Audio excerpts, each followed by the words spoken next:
Chapter 1499. The fall of two great sorcerers in exchange for the demotion of a rank 5 god. Although this kind of thing was unimaginable, it was very likely a bloody reality that no one dared to face. None of the great sorcerers who could advance to rank 5 and step out of the dimensional barrier were rookies.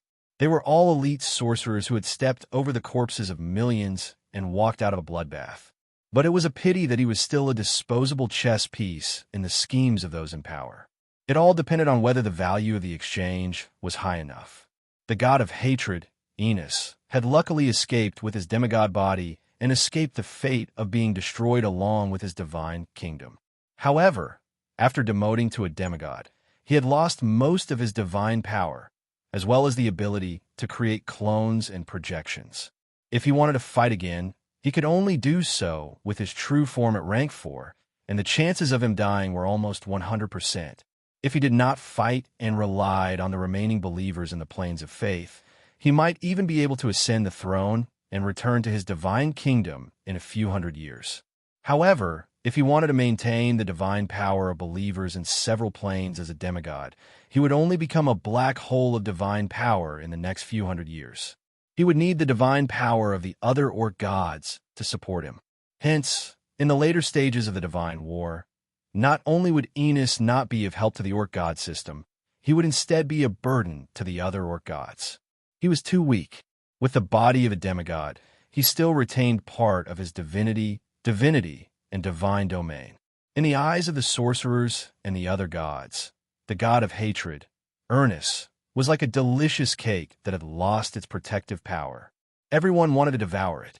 If they did not belong to the same god system, the other orc gods would probably tear him apart and eat him. Grim, who had returned with heavy injuries, was forced to remain silent. He hid in the secret room of his residence and did not take a step out, beginning a difficult and painful process of recovery.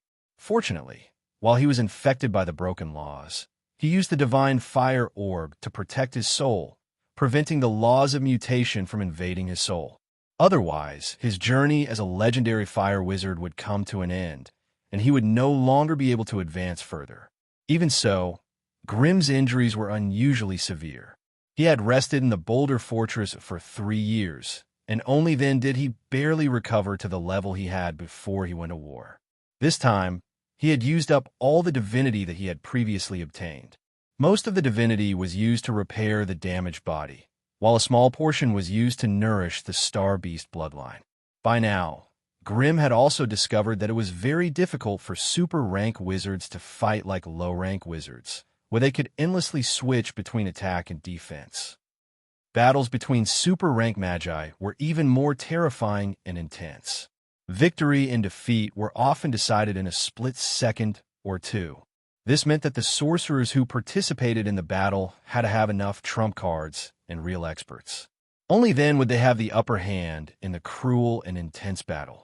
Otherwise, once he was suppressed by his opponent, it would be extremely difficult for him to turn the tables against the wind. When Grim returned to the duty hall, he immediately attracted the attention and welcome of several great wizards. Even the great wizard Gleason, who had always been cold, pulled him aside and chatted with him enthusiastically. "Have you recovered from your injuries?" Gleason asked enthusiastically. "Thank you for your concern, my lord. I've more or less recovered," Grim replied politely. That's good. Gleason's face revealed a trace of smile. "You should know that while you were recuperating, many people came to me to ask about you." Hearing Gleason's words, Grim's heart skipped a beat. Many people? For a great rank 6 magus to care about someone at rank 5? What exactly was it that made those great rank 6 magi start to care about him? Grim pondered, pretending to be curious as he asked. "I wonder which great ones care about me. I'll find a chance to pay them a visit and thank them." "You don't have to worry about that. In short, there are many." Gleason's expression was unfathomable. "Now that you've recovered, the timing is just right. In the near future, we'll be launching our final attack on the orcs. You can take this opportunity to reap some benefits." Final attack? Grim was surprised. As far as I know, our progress over the past 3 years hasn't been too smooth. Of the 17 orc gods, apart from the rank 5 god of hatred, Ernest, who was beaten down to a rank 4 demigod. Only the rank 6 god of the hunt, Hull, was beaten down to a rank 5 weak god. With such results, I don't think it's possible to get rid of the orc god in a single battle. Gleason laughed involuntarily. Looks like you still haven't adapted to the rhythm of life as a great wizard. With our tens of thousands of years of life, is it worth it to fight the orcs to the death just for some secondary planes? That's why Lady Barbara launched the war against the orcs, not for territory, not for resources, but for the origin of divinity in the orc gods. The origin of divinity was a rather general term, but it actually referred to divinity, and divinity. What does that have to do with the final battle with the orcs? Grimm was still somewhat puzzled. If we don't fight, where do we get the origin of divinity? Without the origin of divinity, how are we going to forge high-grade magic weapons? Which Barbara has no enmity with the orc god. The reason she chose the orc gods as her opponent was purely because they had a terrible reputation in the world of gods. If we fight them, we won't have to worry about the other gods coming to help us. This time, it was Grimm's turn to be speechless. Even though he had vaguely guessed this reason earlier, he still felt a little resentful hearing it from a great magus. It had nothing to do with ideals, justice, glory, right or wrong. The wizards had mobilized the power of hundreds of planes and the powerful lineup of more than 100 great wizards, as well as the orc god system, had fought and killed in nearly 100 planes. They had done this for no other reason than the coveted divine origin in the orc god's body. In this period of time, countless planes were destroyed, and the number of creatures killed numbered in the trillions. How could these unlucky fellows know that the lives of an entire small plane could not even compare to the value of 3 to 5 pieces of divinity? How could those fellows who fought and bathed in blood in the planar battlefield know how cheap and lowly their lives were? The higher-ups behind the scenes were weighing them down and weighing them down. Seeing Grimm's somewhat gloomy expression, Gleason could not help but laugh coldly. With the power of the orc gods, if we push them too far, they'll retaliate, and the price we'll have to pay will be too great. So, it's best to stop while you're ahead. Bite off a few pieces of meat from their bodies and temporarily fill your stomach. If you still want to gain something, I'm afraid this battle will be your last chance. If you miss this battle, it'll be impossible for you to find another chance to harvest the origin of divinity. Unless, of course, you dare to challenge a god single-handedly. Ha ha! At this point, Gleason seemed to find it extremely hilarious and could not help but laugh out loud. Since Gleason's words were so clear, Grimm naturally understood what he was saying. Seriously speaking, if one did not consider the factions and beliefs, Gleason's words actually represented the thoughts of most magi.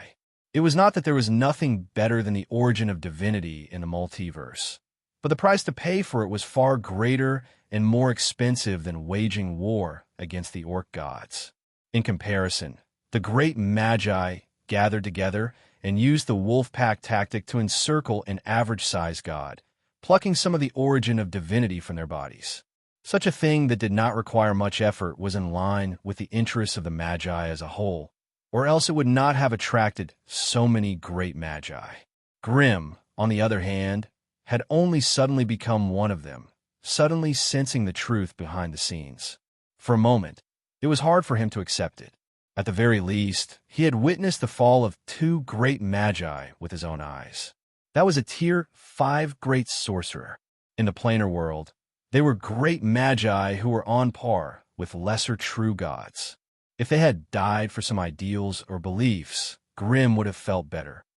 However, if they had died for some trivial benefits, Grimm would feel a little empty in his heart, as if his soul had been shattered.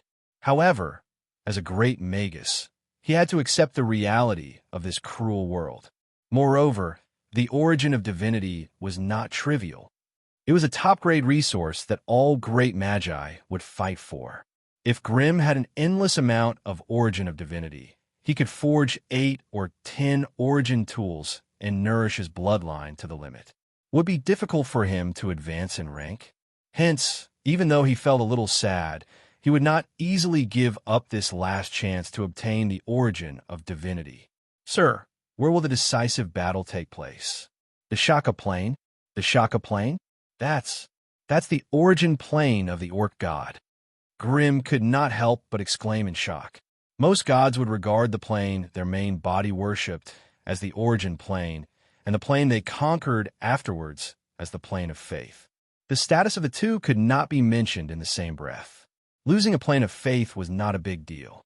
At most, they would lose some worshippers and lose some power of faith.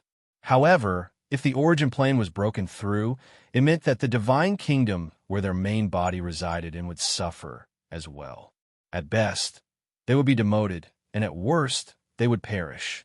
They had no choice but to take this seriously. The Magi had chosen the Shaka Plain as the main battlefield. It seemed like they wanted to force the orc gods to accept the battle. Chapter 1500. 3 years of seclusion had not only given Grimm a complete recovery, it had also given him various hidden improvements to his strength. His lost right eye had been restored, and it had been refined into the eye of the berserk. The wizard beast that he had asked Magus Sharon to create had also been completed. The 4 rank 5 fire spells that the AI Chip had created were also completed. More importantly, he had used a large amount of divinity to repair his body and upgrade his bloodline. The AI Chip had completely analyzed the prerequisites for the fusion of laws. From now on, apart from short-range flame leap and long-range flame teleportation, Grimm now had an even stealthier and more nimble method of movement, regulated movement. If Grimm was facing a high-ranked enemy, rashly choosing to use regulated movement would undoubtedly put him in danger. However, against enemies of the same rank or unfamiliar with the techniques of laws, using the system of laws to hide and move could be said to be terrifying. Laws were formless and untraceable. Weapons and ordinary elemental attacks in the mortal world could not even touch them. This meant that without weapons of laws or high-ranked techniques of laws, it was impossible to harm Grimm in his state of laws. However, Grimm currently only had complete control over 2 laws of fire, the inextinguishable flames and the upgraded fire clones. The inextinguishable flames was still a low-ranked one. It was extremely destructive against enemies below rank 5, but it was useless against enemies above rank 5. After the fire clones had been upgraded, Grimm now had 3 clones that he could fuse and scatter at will. Each clone had 30% of his fire attack power. If they fused together, they could transform into a powerful flaming creature with 90% of Grimm's power. Hence, Grimm had come up with a rather good method of battle. He would hide in the space of laws and erase all traces, leaving the fire clones outside to impersonate him. Since their souls were connected, there was no need to worry about being seen through. If an enemy attacked the fire clones, just when they thought they had succeeded, Grimm would suddenly appear from the space of laws and catch them off guard. It was precisely because of these powerful trump cards that Grimm was so confident that he left his residence and once more set foot on the planar battlefield. The Shaka Plain, outer space, the kingdom of the beast gods. In line with the beast deity's preferences and style, within the beast deity's kingdom was a vast grassland that stretched as far as the eye could see. Beastmen tribes were scattered all over the prairie, and in the center of each tribe stood a small statue of the beast god. In this magical, vast, and resource-rich kingdom of God, there was never a lack of food. The daily mission of all the tribes was to send out hunting teams to fight against all kinds of fierce beasts, birds, and monsters. After the victory, they carried the heavy spoils of war back to the camp, then lit a bonfire, roasted the delicious meat, sang and danced around the statue of God, a asterisk, and drank to their heart's content. Hunting, offering sacrifices, living and multiplying. These orc petitioners who had escaped from the cycle of birth, old age, sickness, and death lived a happy life that all orc believers envied. And their daily sacrifices and prayers also condensed into pure and firm power of faith, which slowly gathered through the statue to the beast deity's temple at the peak of the towering mountain in the center of the divine kingdom. There, the great orc deity Master God, the beast deity with the great power of the 8th grade, sat on a tall throne in the center of the temple, silently surveying the divine kingdom that belonged to him. Only he, the will of the beast deity, could freely stretch out in this tens of thousands of spaces in the divine kingdom. Even the consciousness of the plane could not extend its power here in the slightest. He was the king here. He was the god here. He was the ruler here. Wherever the will of the beast deity extended, even the mountains and the earth would rise and fall according to his will. Everything in the divine kingdom was like a giant piece of plasticine to him, which he could carve and modify at will.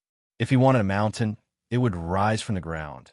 If he wanted a river, it would flow endlessly across the earth. If he wanted cold, bone-chilling glaciers and snowstorms would fill the sky. And what supported this miracle was the endless surging divine power inside the divine kingdom.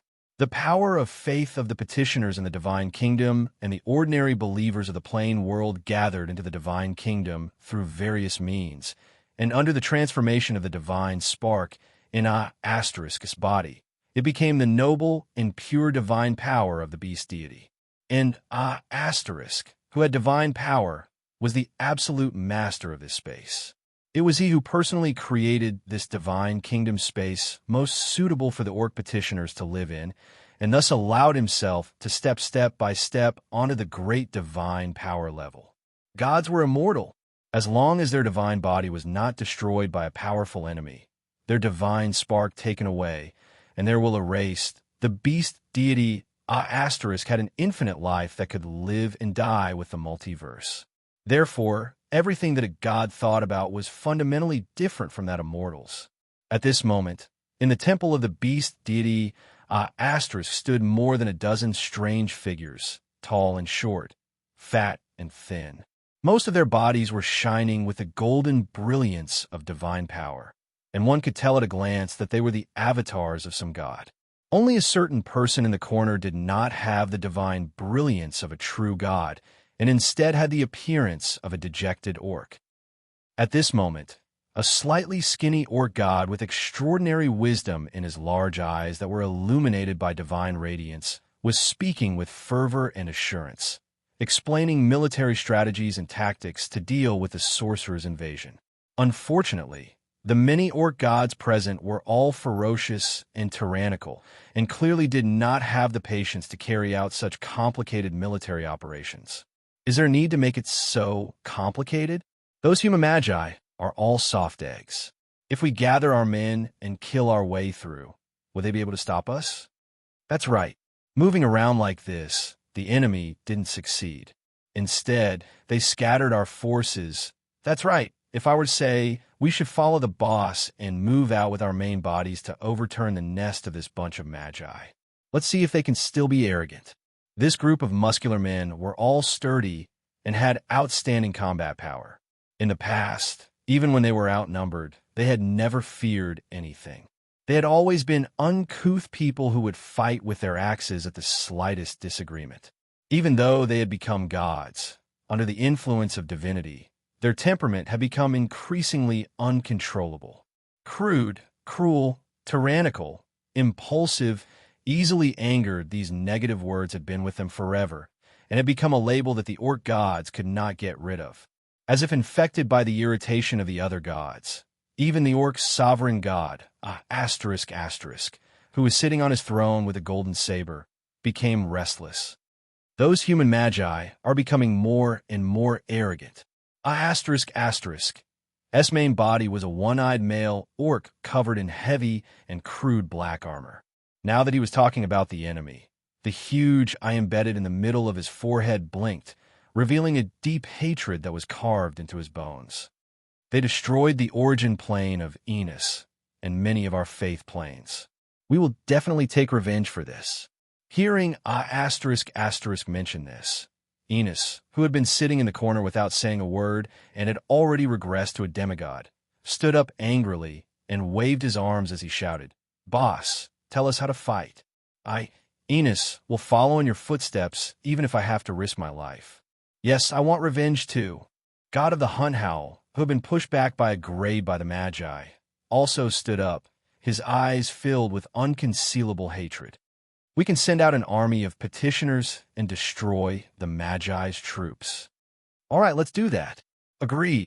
Among all the orc gods, the only grade 7 orc war god that included the land of bloodshed, Kodar, could not help but stand up and stop him.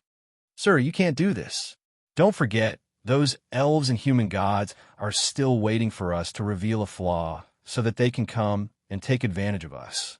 If you attack rashly, our rear— Shut up, skinny monkey. Do you think those weak elves and mediocre humans would dare to cause trouble for us? If they really dare to come, I'll fight it out with them and see whose axe is sharper. The god of massacre Garen, who was also at level 7, spat. His face was filled with a ferocious and cruel smile, looking as if he would fight to the death with whoever dared to come. Yes, we will fight with them. I think we can scare them to death. A few grade 5 and 6 follower gods could not help but wave their fists and make a ruckus. Ahem! The grade 7 orc war god Kodar could not help but sigh secretly.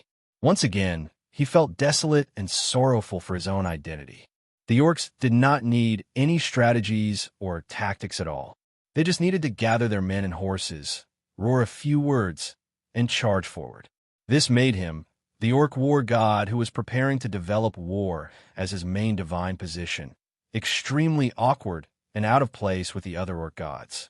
On one hand, he had to fight against the chaotic and disorderly divinity infection in the depths of his heart, and on the other hand, he had to try his best to suppress these violent and restless orc companions. Kodar's heart was also extremely tormented. However, the orc god was a grade 8 main god after all, and he could barely suppress the violent and unparalleled urge to fight in his heart. He said sternly to Kodar, "Kodar, tell me, where do those human wizards plan to attack next?"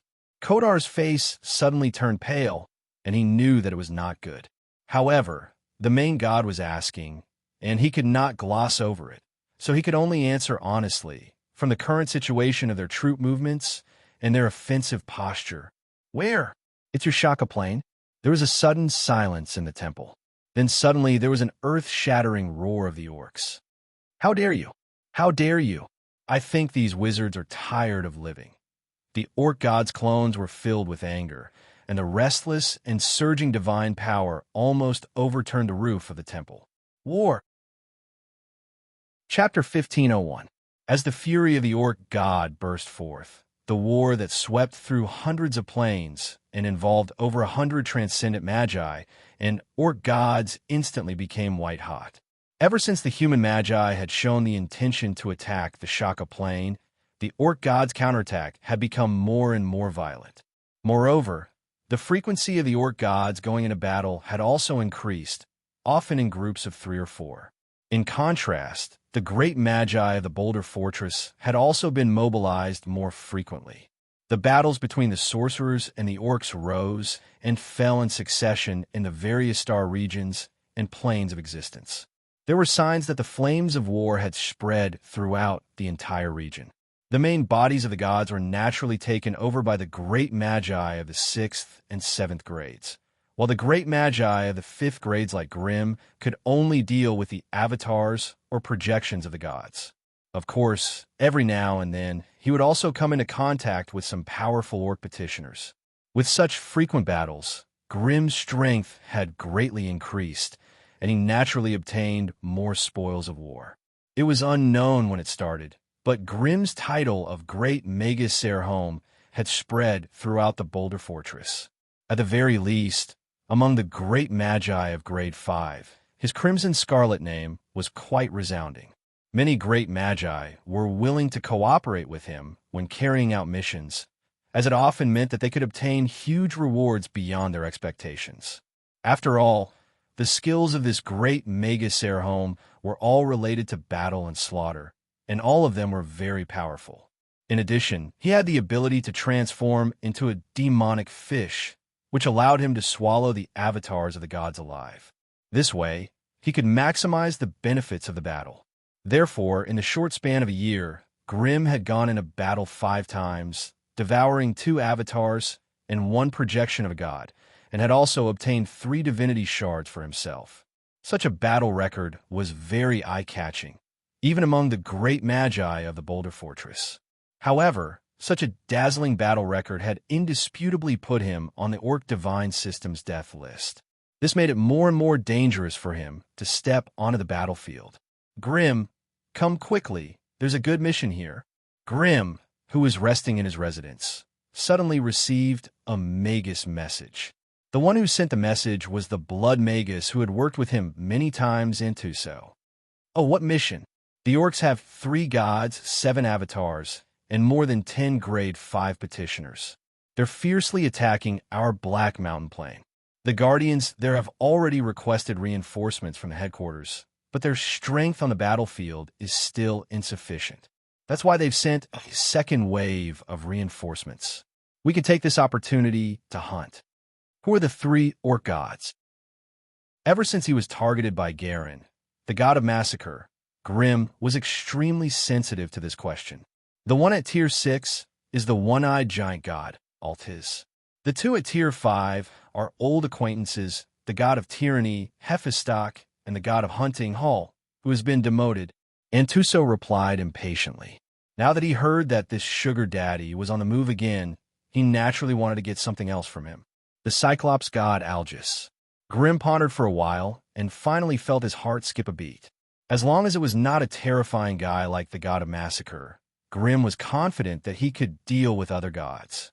This Algis was not an orc, but a Cyclops who worshipped the orc god Ostar. Due to his powerful strength and shocking combat power, he was promoted to a subordinate god by a asterisk and became the famous grade 6 Cyclops god. This guy's strongest point was his super long-range Earth Divine power bombardment. He was one of the few long-range professions in the Orc gods. However, his body was too big and strong, so his movements were slow and not agile enough. Obviously, Grimm was not afraid of this type of enemy. Therefore, after receiving the message, Grimm left his residence and rushed to the duty hall, where he met up with Antuso and another new great wizard, Rosalini, who were waiting for him. Rosalini was a magic puppeteer.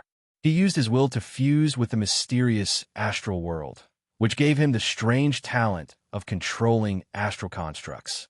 Just like Grimm's astral beast bloodline, the astral world was his home field.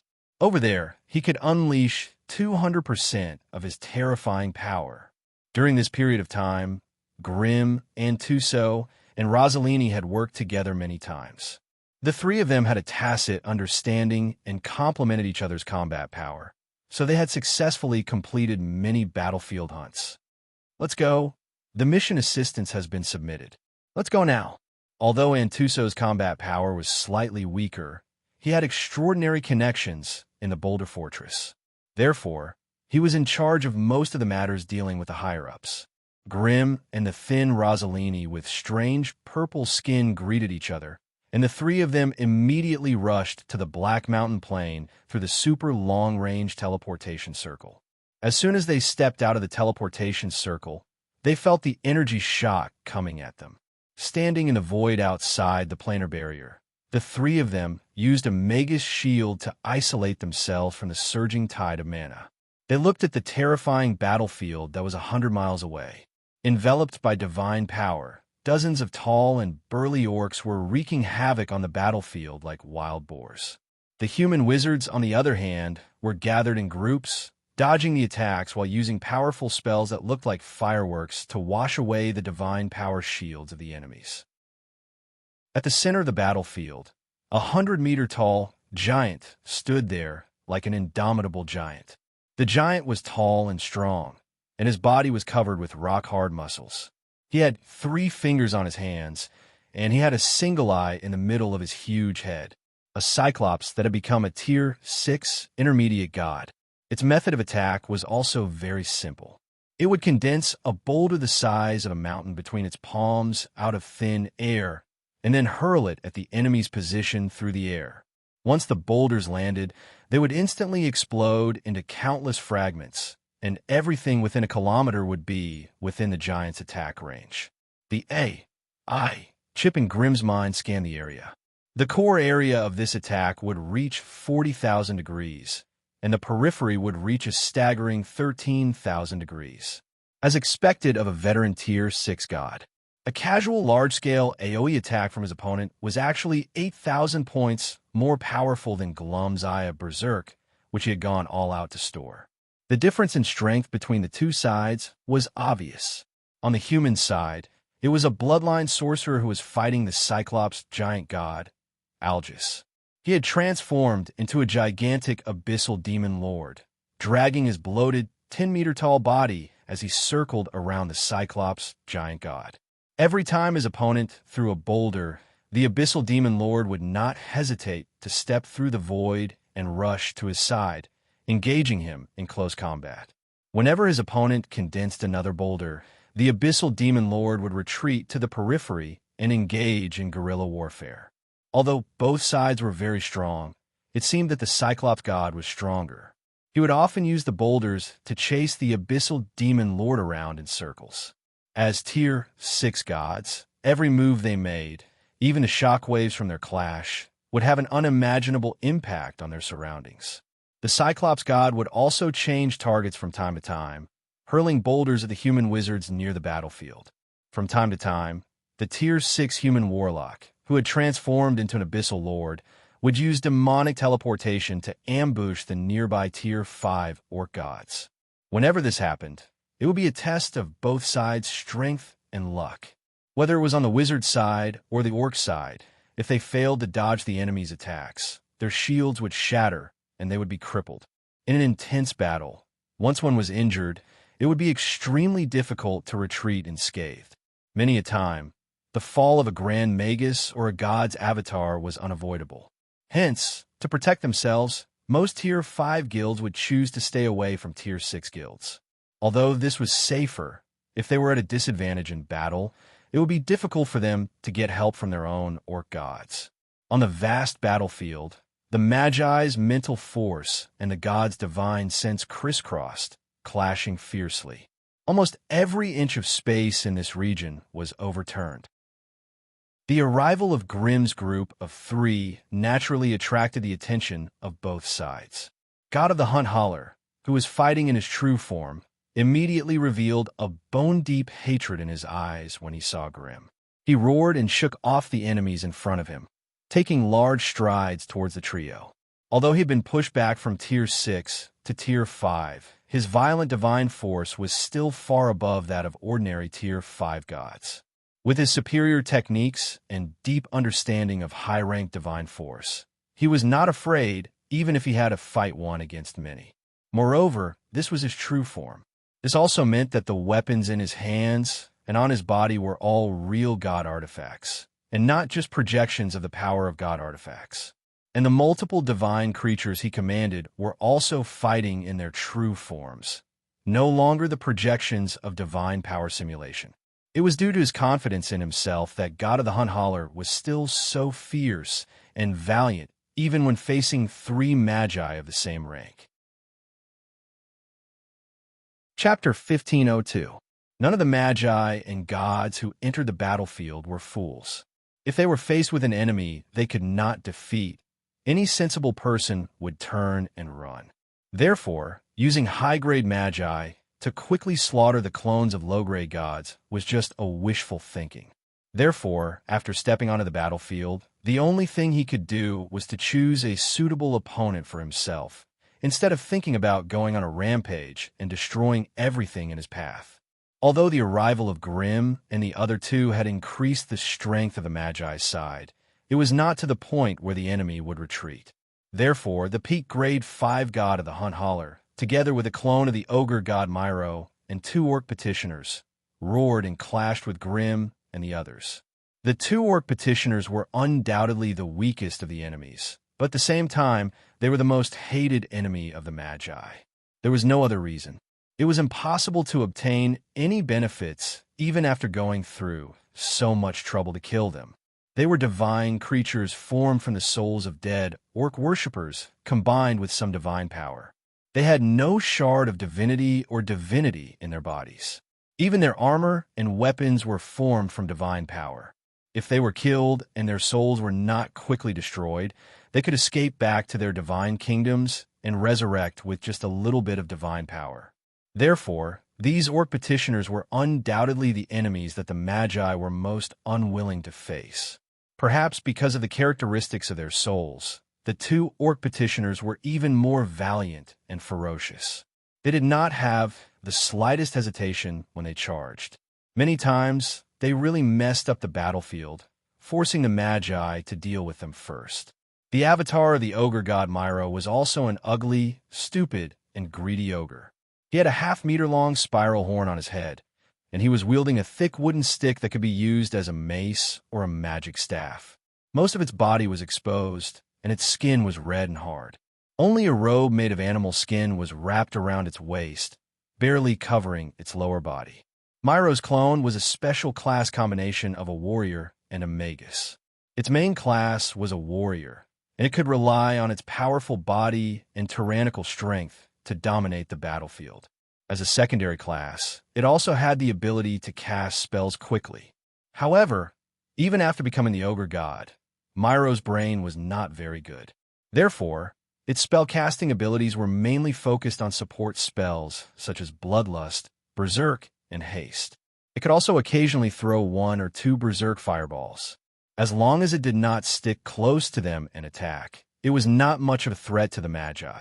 However, whether it was Myro's doppelganger or the orc petitioner, they could only be considered support on this battlefield. The one that could truly exhibit the orc's combat power was the Tier 5 god of Hunting Hall's main body. The god of Hunt Howl had 3 divine weapons. Among them, the most praiseworthy was the Grade 6 Ancient Guardian Littlelore in his hands. It was a terrifying godly bow that had 3 rules: critical hit, and massacre. It was a terrifying weapon. Once activated and it could instantly kill any enemy and soul. Other than that, Howl also had the Deceiver Headband and the Boots of Evasion. The former could distort Howl's true location, and it could also block all spiritual force and divine telekinesis from locking onto him. Since it could not lock onto him, it meant that guided or single-target attacks were useless against Howl. The latter could increase Howl's evasion. The increase was not much, only 60%. This meant that at least 6 out of 10 attacks would not be able to touch Howl's real body. Apart from the 3 divine weapons, as the god of Hunt, Howl also had the ability to summon 3 divine creatures that were 2 ranks lower than him. He chose the beginner grade 5-wind Breaker Eagle, Berserk Ape, and Sand Digging Worm. He had to admit that his hatred for Grimm and Antuso had reached its peak. They had actually chosen offensive legendary pets. Therefore, on the surface, only Howl, Myro's clone, and 2 orc petitioners were rushing towards him. However, halfway through, the number of people in the group increased, almost doubling. This time, Antuso was not the only one who was shocked. Even Grimm, the somewhat famous great Magus Serhome, raised his eyebrows, and the muscles on his face twitched. Holy sh*T, this stance is too terrifying. How is it? Can you take it? Antuso yelled in the mental channel. Let's give it a try. It's a bit difficult. Grimm was not very confident. Fortune comes from danger. I'll deal with Myro's clone. Grimm, block Howl's real body. Antuso, hurry up and get rid of those 2 orc petitioners. Come help me. Rosalini quickly divided the work. And what about these bastards? Antuso was still yelling. Everyone, take some stock and block them outside. Don't let them interfere with today's business. Rosalini was quite ruthless. As the one who proposed this, he could not afford to lose face. He threw out a sandbox, and a large beginner grade 5 sand snake slithered out. It coiled its thick body and flicked its scarlet tongue, staring at the sand-digging worm that was adept at moving underground. At the same time, Rosalini raised his hands and quickly chanted a strange incantation that no one could understand. As the endless blue starlight from afar flowed into his body, the surface of his body was covered by layers of astral matter that surged out from the alternate dimension. Beside him, a ball of blue light, was also constructing a powerful and strange astral construct. This process sounded very slow, but in reality, it was so fast that no one could grasp it. In the blink of an eye, Rossellini had already put on a thick astral suit. Beside him, a strange 5-meter-tall astral construct suddenly stood up. Enveloped by the dazzling starlight, Rossellini looked like a Gundam from another world. His body was overflowing with beautiful starlight. He raised his hand and launched a starlight strike at the slow-moving Myro doppelganger. The astral construct beside him also swung its chainsaw and metal drill at the giant berserk ape under the command of Rossellini's spiritual consciousness. This Rossellini was quite the scoundrel. He took on 3 enemies by himself, and Tuso naturally knew that he could no longer hide his strength. Otherwise, he would not be able to obtain the spoils of war if he did not put in the effort. Hence, he roared and turned into a phantom wolf. He planted his feet on the ground and howled at the sky. As he let out a shrill howl, a pitch-black crack that was 5 meters long and 2 meters wide appeared in the air. An astonishing number of giant devouring beetles surged out madly from within. The giant devouring beetles were only a group of grade 2 magical creatures, but they had a magical characteristic that no external object could compare to. That was armor break. This also meant that they could transcend ranks and threaten those transcendent creatures or divine creatures whose ranks were far higher than theirs. After the summoning was complete, Antuso turned into a phantom wolf and led the group of giant devouring beetles towards the 2 orc petitioners. With such a terrifying momentum, it would only take him 2 or 3 minutes to finish them off. This way, Grim would only be left with Hall's main body and a windbreaker eagle.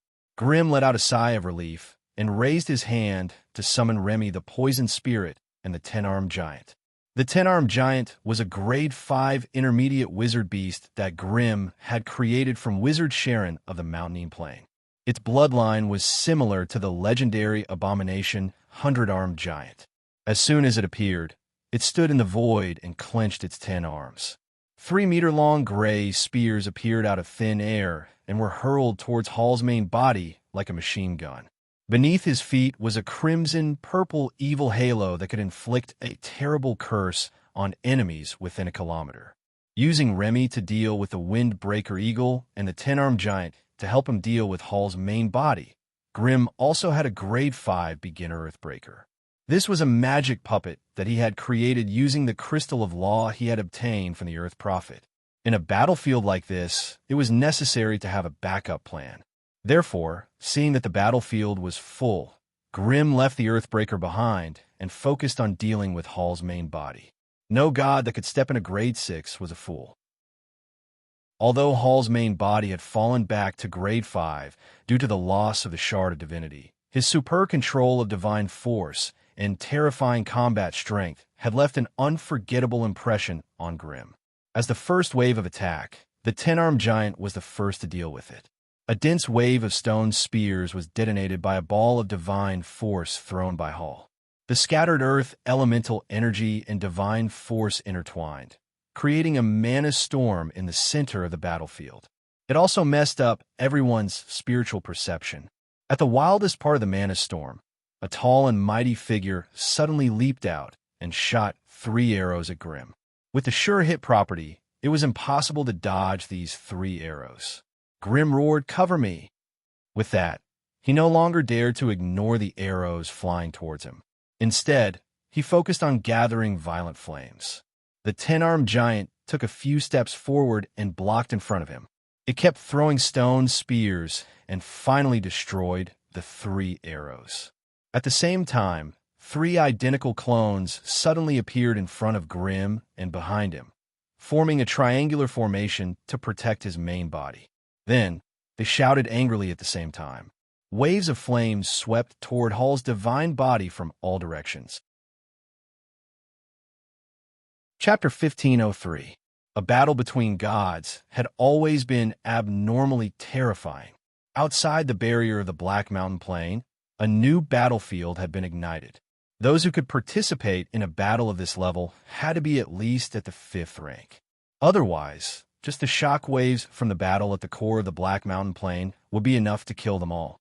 Grim and his 3 fire clones transformed into flame giants that were over 10 meters tall, using waves of flames and ferocious fire spells to attack Hall's divine body. The god of the hunt, Hall, was worthy of his reputation as a veteran god of war. His figure flickered, divine force overflowing in all directions.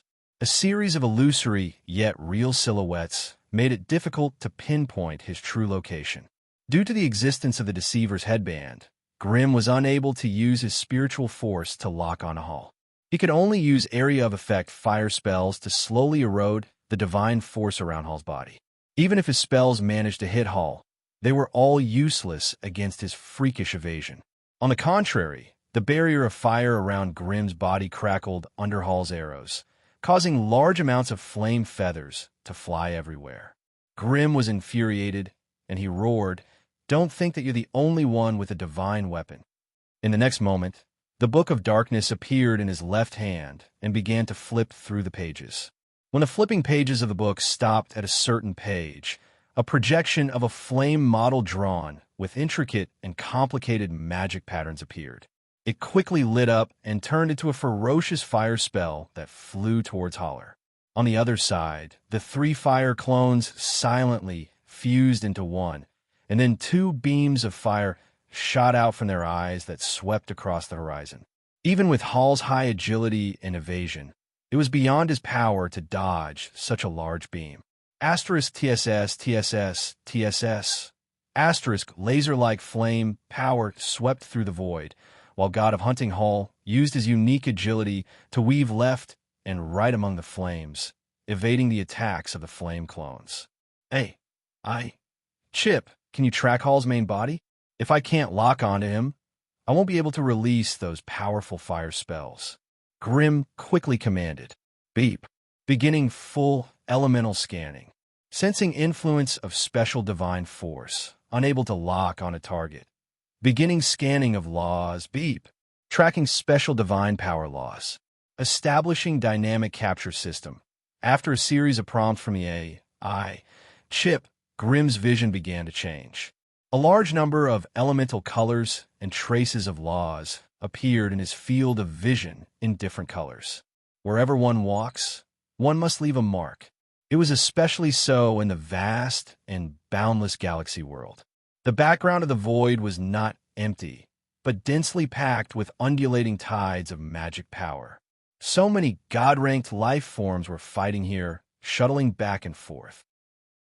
Their bodies broke through the waves of mana, their divine power stirring up mana ripples, and the explosive power stirred up monstrous waves of mana. No matter how they hid themselves, no matter how they deceived the enemy's mental perception, the magical background they were in had exposed their location. It was the first time Grim had locked on a Hall's approximate position. He was able to dodge the attacks of the 10-armed giant stone spears and the flaming clones. The main reason why he could only roughly lock onto him and not completely lock onto him was that Hall's main body was shrouded in a layer of dazzling divine force, making it impossible for others to see through his body. They could only vaguely make out a tall, radiant figure. This was the strange divine property of the Deceiver's headband. Taking advantage of the fact that Hall was flustered by the attacks of the 10-armed giant and the flaming clones, Grim did not hesitate to add fuel to the fire. The freshly forged flame refraction turned into a ball of golden flames and was thrown over. This was a type of fire spell that had the ability to chase after targets. The ball of golden flames chased after Hall's flashing body, leaving behind an eye-catching trail of flames in a vast battlefield. At the same time, the fire clone's ignite beam also knew what was going on. Hall, who was blocked by the concentrated attacks, had nowhere to run. Facing the combined attack that seemed to be able to topple mountains and overturn seas, Hall let out a muffled groan and finally put up a divine barrier.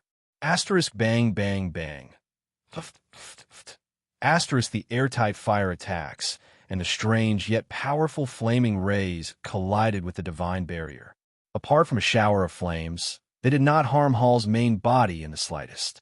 Relying on the protection of the divine barrier, Hall burst out with a wave of violent counterattacks.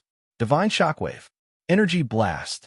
Two consecutive violent divine spells directly swept the 10-armed giant and the flaming clones into a ferocious wave of divine force.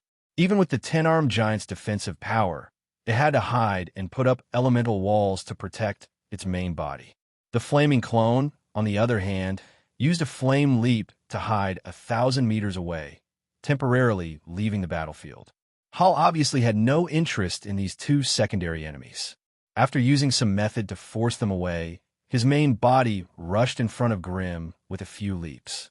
He raised the Grade 6 Divine Bow in his left hand high up and used it as a close-range weapon, fiercely whipping it towards Grimm's head. His right hand swiped at his waist, and a strange dagger more than half a meter long pierced towards Grimm's chest from a strange angle. Hall was the famous god of hunting. Apart from his steady, accurate, and ruthless archery, his close-range combat skills were also godlike. Grimm was a typical spellcaster. Although his physique and strength were not weak, he could not be compared to these orthodox combatants. Hence, once Hall closed in, he did not hesitate to merge into the void, using the sparse laws of the Stellaris world to quickly escape to the periphery. How dare you use such a simple and crude law technique? Hall's ugly and hideous face revealed a strange and ferocious smile as he roared. In my name, law materialize.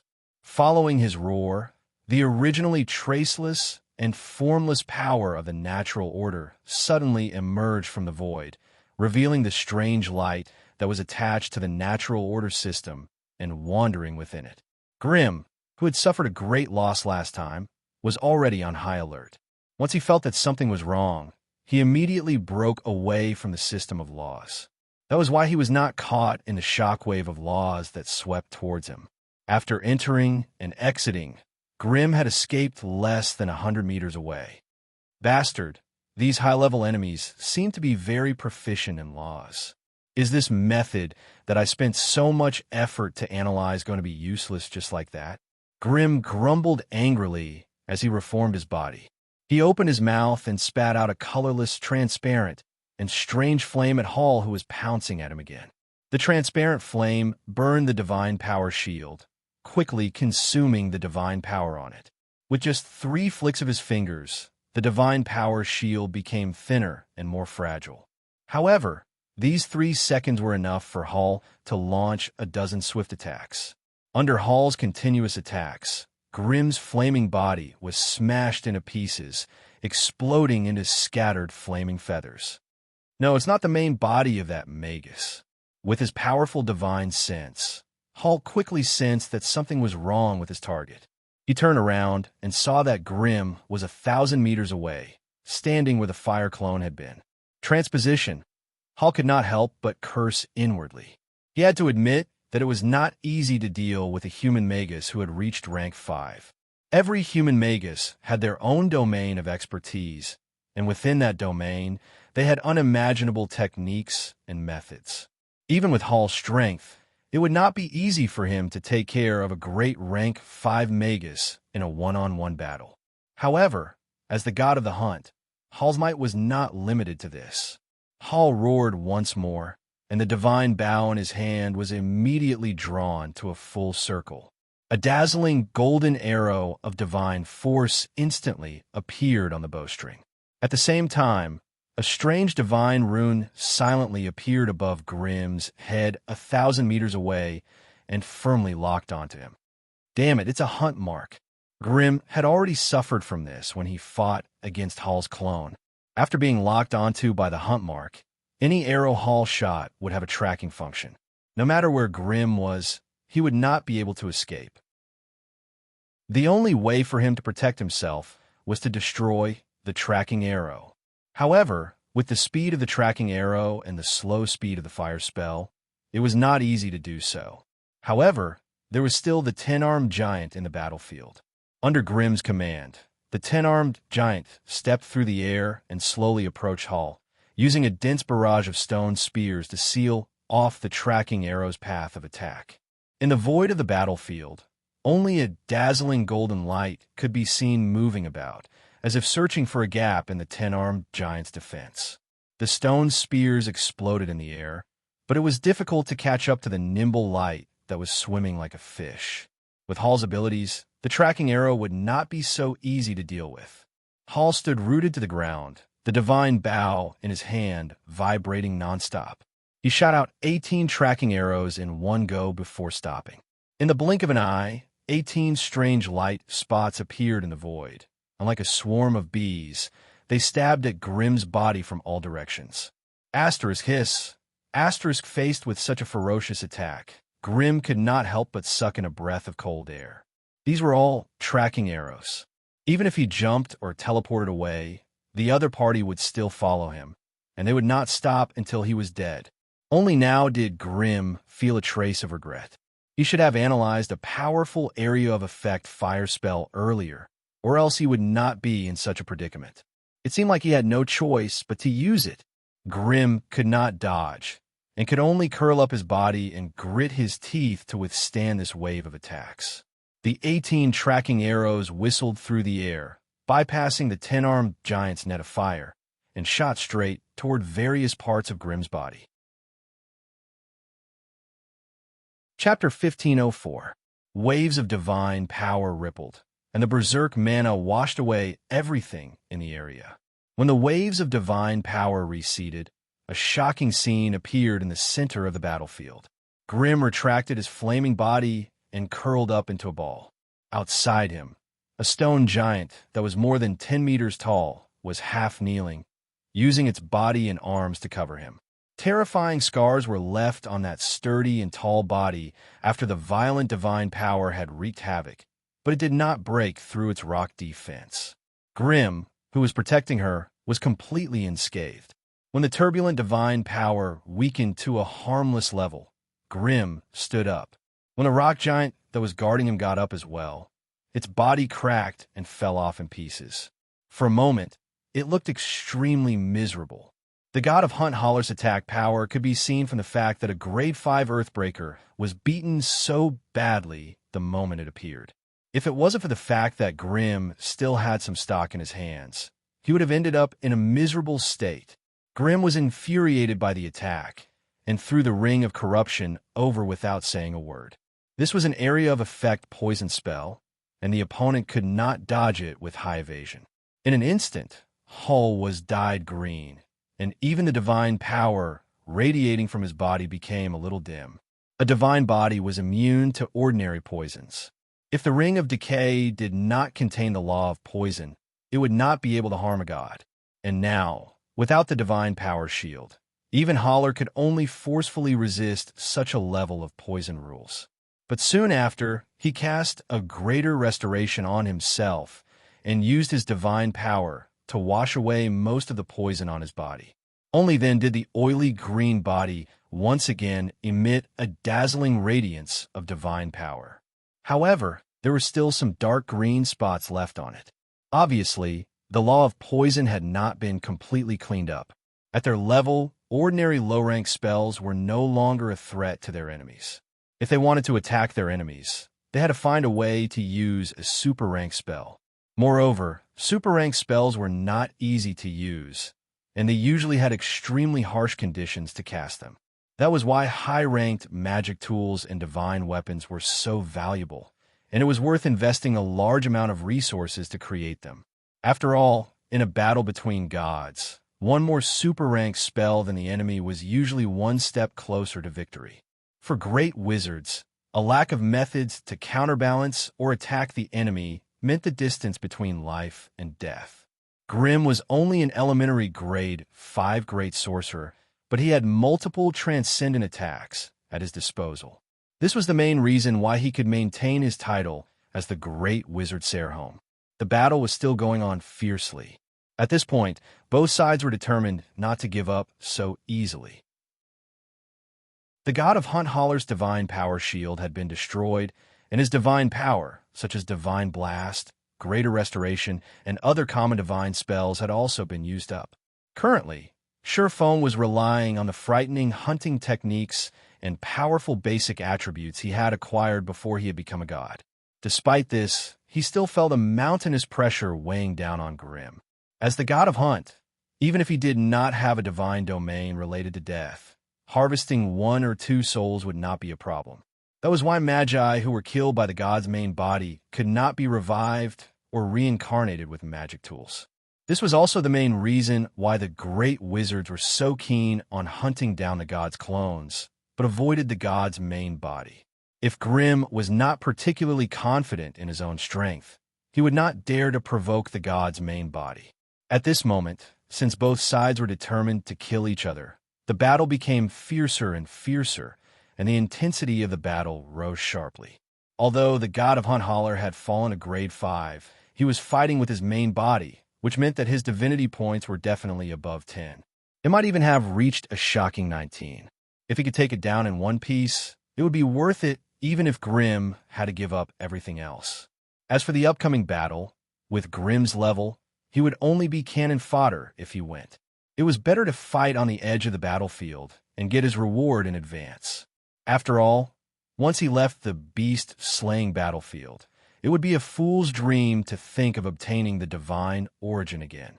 Perhaps because they had the same thoughts as Grimm, the other 2 great wizards, Rosalini and Antuso, also fought with their lives on the line.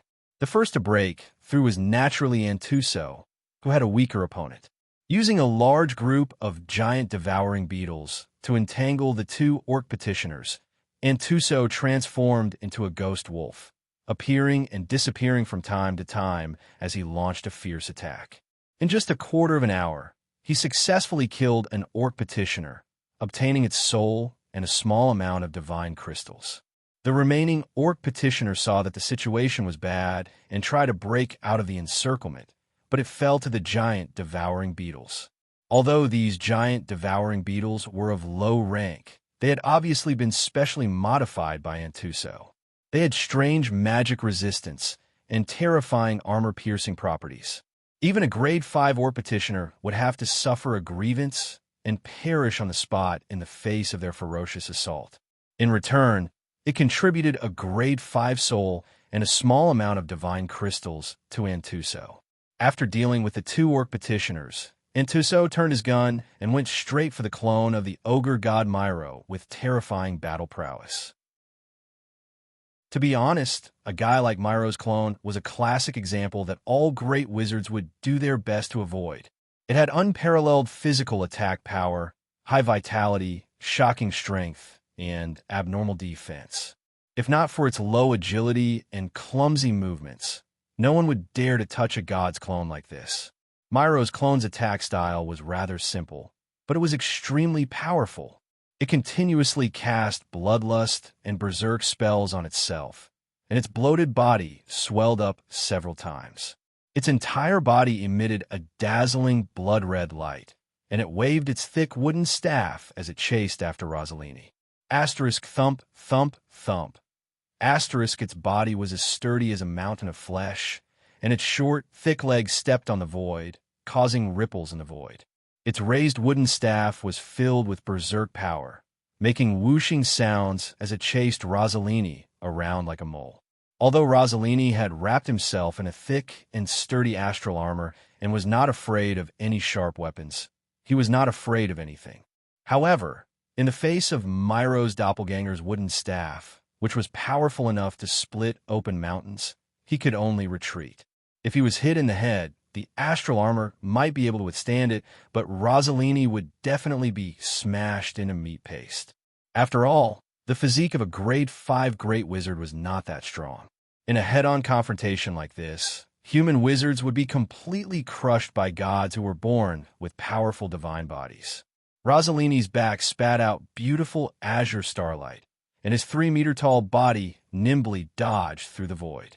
As he fled, he gathered starlight energy and repeatedly attacked the berserk ogre that was chasing after him. The blue starlight energy collided with the blood aura on the ogre god Myro's clone's body and exploded in a countless dazzling starlight that chased after each other and annihilated each other. Myro's clone, who was running at full speed, would throw 1 or 2 super large fireballs from time to time, blasting Rosalini to the ground. A thick layer of astral matter on the surface of his body was eroded away. Next, Rocinelli used the power of starlight to replenish his armor with astral matter, while the berserk ogre cast a bloodlust spell on himself. The blood that had just subsided was once again surging violently. Humans fought gods, and beasts fought beasts. On the periphery of a few small battlefields, the summoned divine creatures fought in pairs. Seriously speaking, they were no longer complete life forms, but high-grade puppets that were controlled by others and could be manipulated at their whims. The Wind Ripper Eagle, the Sand-Digging Worm, and the Berserk Ape were divine creatures. After their bodies were stained with a trace of divinity, they had some characteristics of an immortal body. They might not be powerful, but the trace of divinity in their bodies gave them the terrifying power to transcend mortals and become gods on the spot. Against low-grade creatures, they might be powerful divine pets that could not be resisted.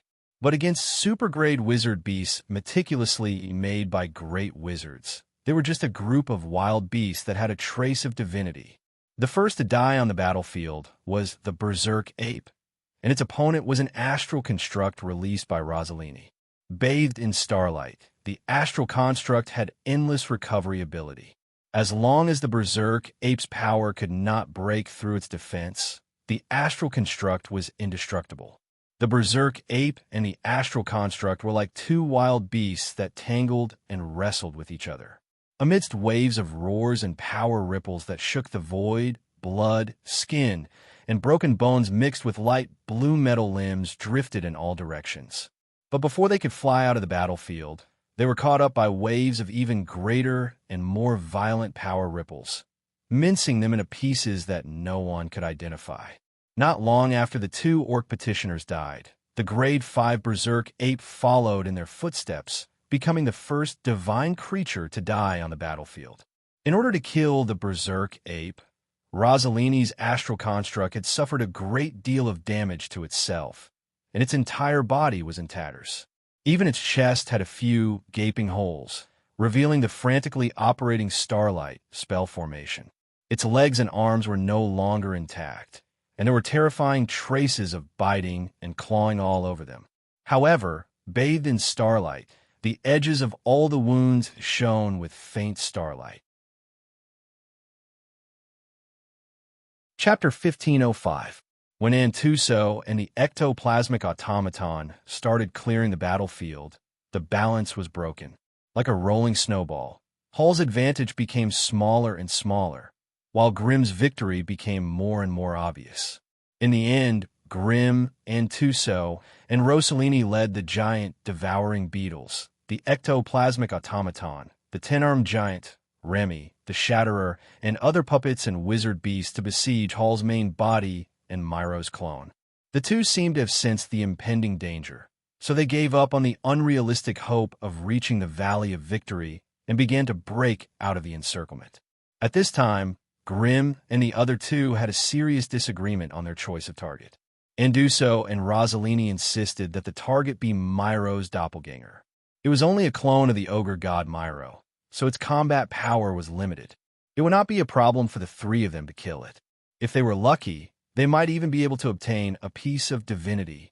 However, Grimm was determined to kill Hall's main body. Of course, as the god of hunt who had fallen from grade 6 to grade 5, Hall's main body had far more divinity fragments than Myro's clone.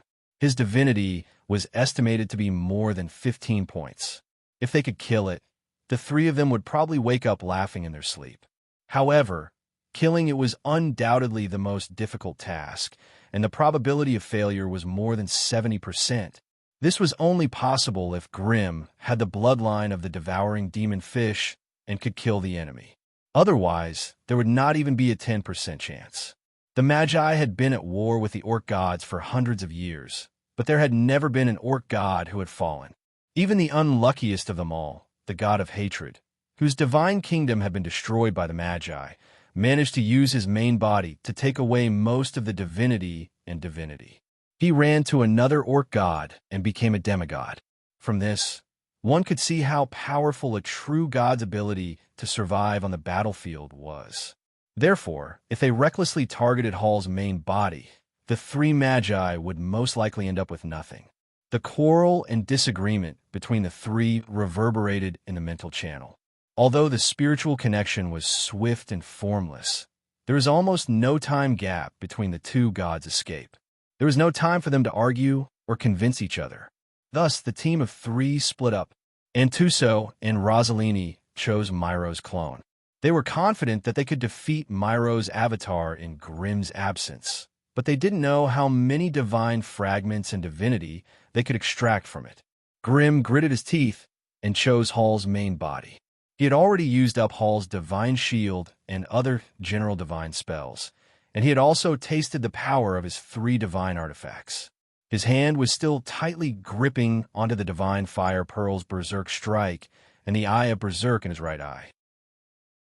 If coupled with the demonic fish transformation, there was still a certain probability of keeping Hall's body. However, the price that Grimm would have to pay was probably unimaginable. However, Grimm was also a person who dared to take risks. Since there was a chance to win big, he was not willing to give it up easily. After all, he had quintessence fragments in the double digits, an enormous amount of divinity, and three divine artifacts in his body. This was a gamble worth taking. Since he had made up his mind, Grimm no longer hesitated. In an instant, he burst out with all his strength. In the void of the outer realm, he and Hall were bathed in blood as they fought. Surrounding them were the 10-armed giant, Remy, and the Shatterer of Earth. The 10-armed giant gave up on all defense and quickly waved its 10 arms, throwing gray-stone spears at Hall's side. Its attack was no longer to injure Hall's divine body, but to block Hall's possible escape routes, providing Grimm with an opportunity to fight. The Earthbreaker was already in tatters. Normally, Grimm would have kept it away to prevent it from sustaining irreparable damage. But now, Grimm could not wait for Hall to attack it a few more times. That way, he would be able to cause more and more damage to Hall's main body. Moreover, the Earthbreaker's slowing halo could also slow down Hall's movement speed. Although the effect was not too obvious at this critical moment, any loss of strength was very precious. Poison Spirit Remy gave up on attacking, spitting out plague poison to corrode Hall's divine body. If one layer of poison was not enough, he would use 2. If 2 layers were not enough, he would use 3. In short, the layers of plague poison had already infected Hall's main body, turning him into the Hulk. Although the damage caused by the poison was still limited, it had effectively damaged Hall's divine body's defense. With the help of the 3, Grimm, who was full of vigor, returned Hall's arrows with flames that filled the sky. However, most of the time, he had to use his fire clones to share the damage. Otherwise, if his life force was too low, it would be easy to trigger the Hall Divine Bow's beheading effect. However, as a result, the 3 fire clones were met with great misfortune. One after another, they let out miserable cries and died a violent death. The cause of their deaths was the same. They had triggered the arrow's beheading effect. Although the damage caused by the arrows entering their bodies was great, it was not fatal. But once the arrow's beheading effect was triggered, a golden blade would mysteriously appear above their heads and silently slash down. Beheading. When the target's life force was less than 1/5 of its total, its soul would be directly beheaded. This was a very tyrannical and barbaric law of divine power. But once it appeared, there was no way to save one's life other than using the toughness of one's soul to resist it. The 3 fire clones only had a trace of Grimm's consciousness in them, and the toughness of their souls was obviously not enough to resist the beheading effect. Thus, when they were hit, the fire clones exploded on the spot, once again dissipating into chaotic flames that filled the sky. The death of the 3 fire clones meant that they had blocked 3 fatal attacks for Grimm. He also took advantage of this opportunity to use his incomparably berserk fire spell to inflict fire damage on Hall that far exceeded the limits of an ordinary person's imagination. Both sides' life force rapidly fell, but Hall had the greater recovery spell, and every time this healing divine spell came off cooldown, he could not wait to cast it on himself. With the support of a vast amount of divine force, The injuries on the surface of his body rapidly healed under the surging divine force. If it wasn't for Grimm's outstanding damage output, Holler would have been as strong as he was in the beginning. This was actually the most troublesome aspect of a god's main body. With a divine kingdom and tens of thousands of worshippers behind them, a god had boundless divine force that they could squander as they pleased. Ordinary rank 5 gods would be lucky if they could use the Greater Recovery spell once a day, but Grimm could use it 3 times. This meant that if Hall's enemies wanted to kill him, they would have to painstakingly grind away at his life force 3 times before they could have a chance to kill him. Grimm communicated with the I chip in his mind as he fought. I chip. When can I transform into a demonic fish and swallow him? Beep. The target is the main body of the god of the hunt, and it has 15 points of divinity. Under these circumstances, if host rashly transforms into a demonic fish and swallows him, the chances of killing him are less than 6%. On the other hand, the chances of host being killed is as high as 88%. What should I do? Do your best to whittle away at the target's life force. When the target's life force falls to 80%, devouring success rate increases by 7%. When the target's life force falls to 60%, devouring success rate increases by 11%. When the target's life force falls to 40%, devouring success rate increases by 19%. When the target's life force falls to 20%, devouring success rate increases by 28%.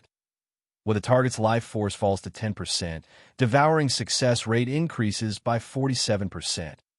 Asterisk. Grimm could not help but suck in a breath of cold air. Even at his best, reducing Hall's life force to 10%, Grimm's chances of devouring him were only 53%.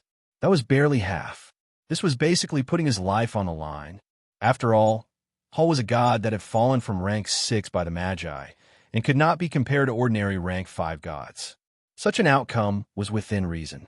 However, this was not enough to satisfy Grimm. He roared loudly. What if I reduce his life force to 1%? Devouring success rate increases by 77%. Let's do it. This daddy will take the gamble with him. At this moment, some gods on the main battlefield seemed to have received Hall's call for help. 2-tier 5 god avatars and 5 orc petitioners charged out of the main battlefield and toward this area of the void. 10-armed giant, Remy, stop them. Leave Hall to me. Under Grimm's command, the 10-armed giant and Remy left the battlefield, charging towards the enemies in the distance. Only Grimm, Hall, and the Earth Shatterer were left on the battlefield. The other summoned creatures had already died on the battlefield. Kill. Die. Hall seemed to have sensed danger, and he and Grimm roared at the same time, launching their most ferocious attacks at each other. The moment he shifted his attention to Grimm, the Earth Shatterer, which he had neglected, self-destructed without hesitation. That's right, it's self-destructed. An elementary rank 5 Earth Shatterer that had just stepped onto the battlefield for the first time ended its life in such a hurry. Its self-destruction was a huge blow to the god of Hunt. Taking advantage of the god of Hunt's confusion, Grimm made his move. Berserk Strike, Berserk Eye, Flame Refraction, 3 rank 5 fire spells, and the self-destruction of a rank 5 Devil Mantis. Even the god of Massacre's main body would not be able to withstand such power. Under the AI chip's all-out analysis, Hall's life force plummeted from 67% to 11%. 11%. His devouring success rate was only a little over 50%. Grimm had used all his trump cards, but the damage he had dealt to his opponent was clearly not enough. Grimm roared once more, flames surging from his body as he pounced forward. Using his own life to exchange for his opponent's, Hall struggled with all his might, attacking Grimm with all his might. His life force began to plummet once more.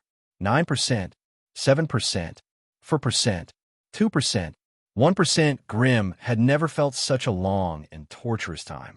He gave up all his defenses, wholeheartedly using his life to whittle away Hall's life force. Chapter 1506. Shaka Plain, beast god kingdom, a mournful wail suddenly rang out in the vast beast god temple. Main body. My main body. Who killed my main body? Hall's clone, who had been sitting quietly below the temple with his eyes closed, suddenly stood up and let out an angry and mournful roar. Meanwhile, its hazy, misty body also began to crumble and disintegrate under the ravaging of a violent, strange force. Its entire divine body showed signs of dispersing its divine power and disintegrating its divine soul. All the gods who had left their clones in the temple could not help but open their eyes and stare at this scene in shock. Hall's main body was killed. Although it was somewhat inconceivable, this was the only explanation for the scene before them. Logically speaking, if a god's main body was killed, his remaining clone should be able to survive, giving him a glimmer of hope of resurrection. However, the death of a god's main body would lead to the collapse of his divine kingdom and the collapse of his divine domain. These two huge impacts were not something a mere avatar could withstand. Hall had taken most of the divine spark fragments with him when he went to war, and the clone he had left in the beast god temple only had one divine spark fragment. This mere divine spark fragment was clearly not enough to withstand the massive amount of divine domain transferred over after the main body died. That was why Haller's clone was in danger of disintegrating. Hall had actually been killed on the battlefield by a Tier 5 sorcerer who was far weaker than him. This was clearly unacceptable to the many orc gods present, and they also felt great disdain in their hearts. With the cruelty and tyranny of the orc god system, it was a good thing that such a useless guy had died. His remaining divine domain could be divided among everyone. However, allowing one of his follower gods to die on the battlefield would undoubtedly be a huge blow to Beast God Temple's prestige and reputation. Thus, Beast God Temple suddenly stood up from his seat high above the temple, flames of hatred flashing in his huge, ferocious eyes. Immediately after, he waved his hand, and 4 crystalline, flawless fluorescent shards flew out of his body and directly entered the violently trembling Hall clone's body. Only then did the calamity of Hall's clones collapse begin to ease. However, Hall's main body was originally a rank 6 true god. 5 divine spar fragments were clearly not enough to support his massive divine domain. Therefore, the beast deity, Ashi's fierce eyes swept over, and he said in a cold voice, "Who has extra divine spark fragments? Give Hall 10 pieces and let him stabilize at the weak divine level." The orc gods in the hall looked at each other with bitter smiles on their faces. A quintessence shard was the lifeblood of a god. It wasn't easy to obtain them in the first place, and after going through a series of battles, everyone was severely exhausted. How many godhead fragments could they possibly have? However, since the Lord God had spoken, even if the gods were unwilling, they had no choice but to move. Soon, another 5 godhead fragments flew toward Hall's clone.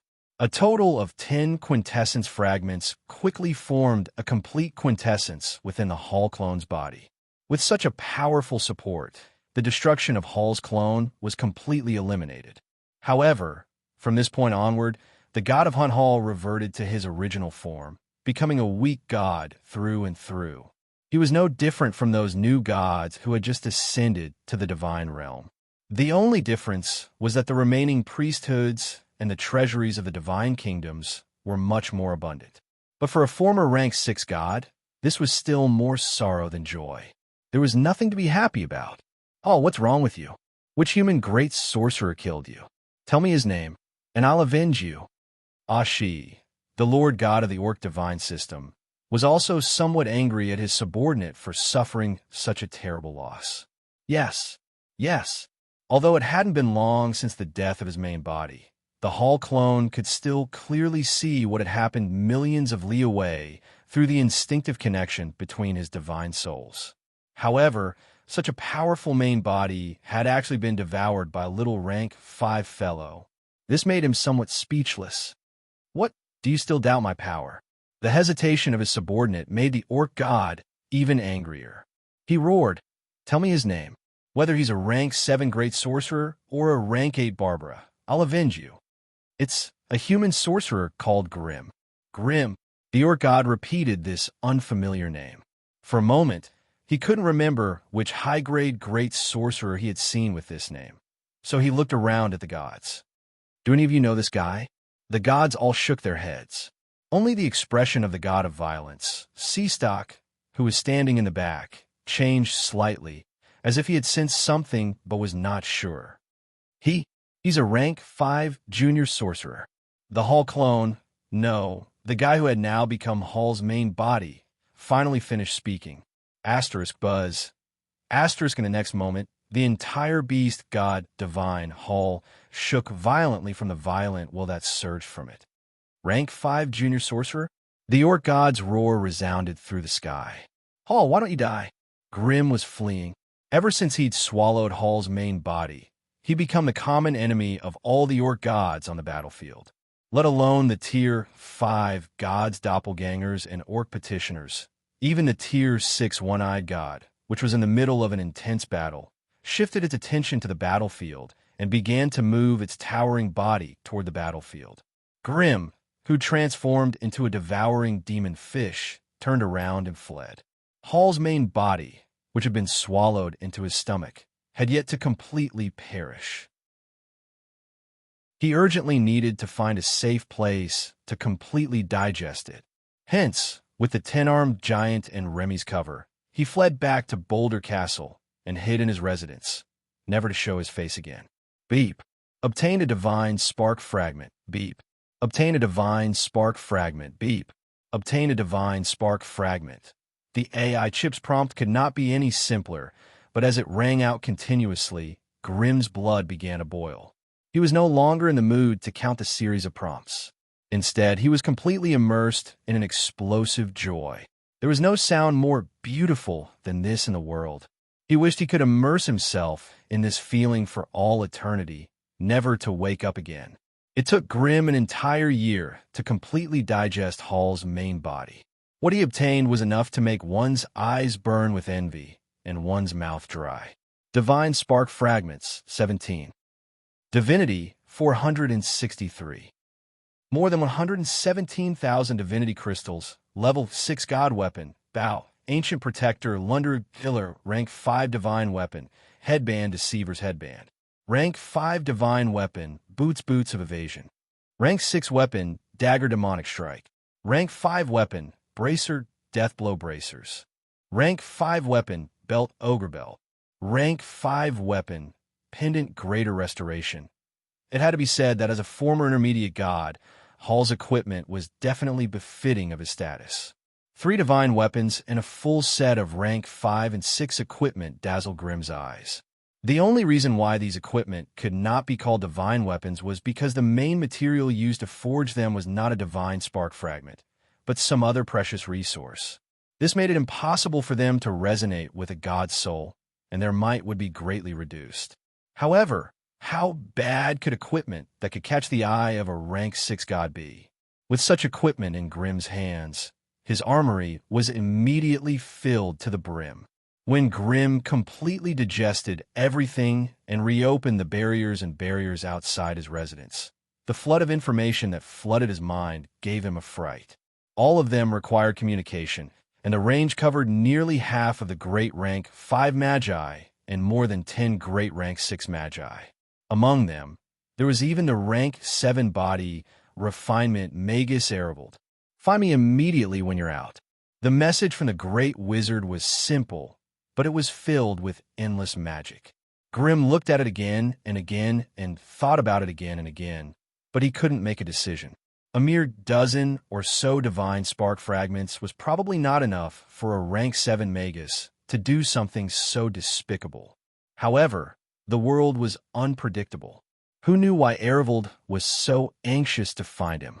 No matter how he thought about it, only the divine spark fragment was worth Arabald's attention. After hesitating for a few days, Grim finally secretly contacted the great magus Arabald. The moment their consciousnesses connected, Grim suddenly felt the world spin, and the space around him became distorted. When he regained consciousness again, he was already in a tall and majestic witchcraft hall. The entire hall, was empty except for a chair placed on a tall platform above. A sorcerer with a blurry face sat there silently. "You're Grim." The tall magus did not move, but a majestic spiritual will press down on Grim like a mountain. Grim's expression changed. This was the first time he felt the terror of a rank 8 magus. It was said that rank 5 and rank 6 magi used the power of laws, while rank 7 and rank 8 magi used the power of the world. Initially, Grim was confused by this statement. However, after personally experiencing the mental pressure of a tier 8 great sorcerer, he came to a realization. World force. This was world force. At this moment, the other party's spiritual was not any weaker than the magus world's consciousness that Grim had felt before. Although there was a huge difference in numbers between the two, they were essentially the same. Chapter 1507. Looking up at Erevold was like looking up at a perfect world. It was a strange feeling that could not be understood by those who had not experienced it themselves. His spiritual will was as grand and majestic as the plane's consciousness, giving off a feeling of vastness, depth, and greatness that one would feel when facing a vast ocean.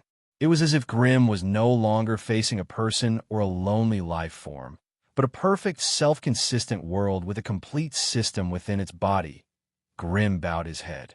This was not because of the pressure from the other party's powerful spiritual might, nor was it because Grim wanted to show his respect. It was a feeling of admiration and respect from the bottom of his heart. It was like the first time he had touched the sorcerer world's origin will. The sense of belonging from his body to his soul and the warmth of returning to his mother's body still lingered in his mind. The sorcerer he was facing now, although the depth and breadth of his life force was not as broad and deep as that of a real plane, the feeling of admiration and respect was the same. The laws were self-consistent, the world was perfect, and the cycle of life was endless. Grim lowered his head in a serious and sincere manner. "Boy, we meet again." The sorcerer did not speak, but his grand and majestic voice echoed in Grim's mind. It was not the first time they met. The last time was when Grim had completed a mission for the Arcane Kingdom. On his way back from another world, he was accidentally disturbed by a fellow traveler and almost died in an ultra-long distance teleportation. At that time, if it was not for the great sorcerer Erevold's help, Grim would not be where he was now. Therefore, seeing the sorcerer speak, Grim hurriedly replied respectfully, "I haven't thanked you for your help the last time." Grim feels guilty. There's no need to thank me. I just don't like it when some people stretch their hands too far and meddle in my territory. The sorcerer snorted and said, "I didn't expect you to be so lucky. You actually survived the hatred of that bitch, Medusa, and even of great luck." Grim did not know how to answer this question, so he could only bow his head and listen to the sorcerer's lecture. "All right, we don't need to talk in riddles. You should know why I transferred you here, right? Is it because of the shard of divinity?" Grim probed. It's good that you know. I've been fighting those orc brats for so long, but I still haven't collected enough divinity shard to craft a grade 7 magic tool. I'm really pissed. Since the other party had spoken so directly, there was no room for negotiation. He could only smile and ask softly, "How many quintessence shards do you need, my lord?" 10. 10 godhood fragments meant a complete godhood.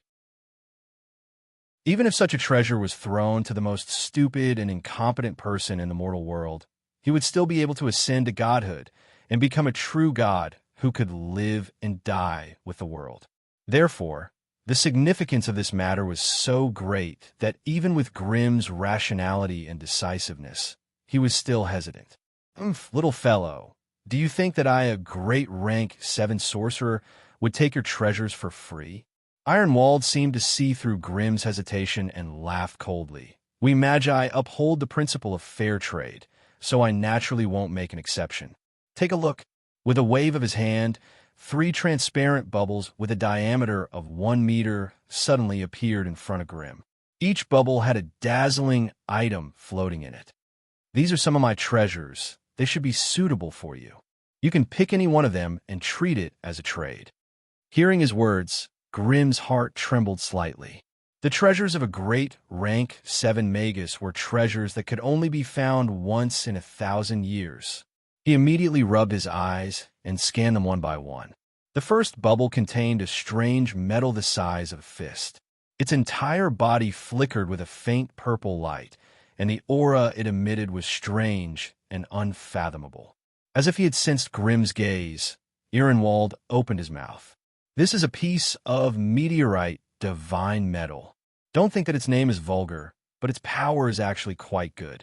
It's a miraculous item that can only be obtained after condensing an entire continent. Using it to temper the body can immediately increase the immortal body of a magus by 2 levels. As for a magus of laws like you, no matter how weak your vitality was before, you can immediately increase it to 50 points. 50 points of vitality. Didn't that mean that he had reached the level of a rank 5 magus? Compared to Grimm's current 35 points, this was an earth-shattering increase. However, Ironwall was obviously not done speaking. Also, after using this piece of meteorite divine metal to temper your vitality will be immune to all negative buffs.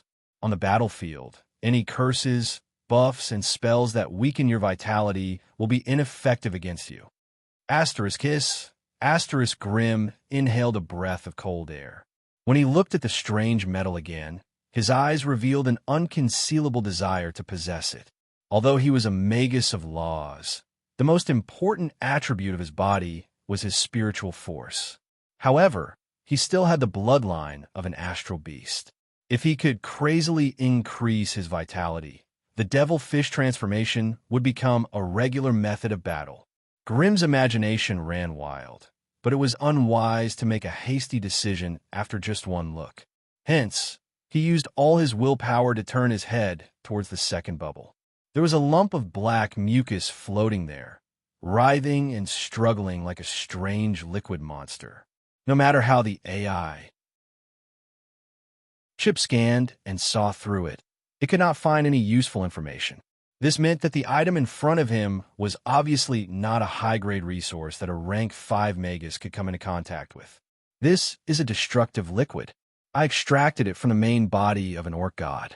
It contains a large amount of divinity of destruction and a part of the divine domain of destruction.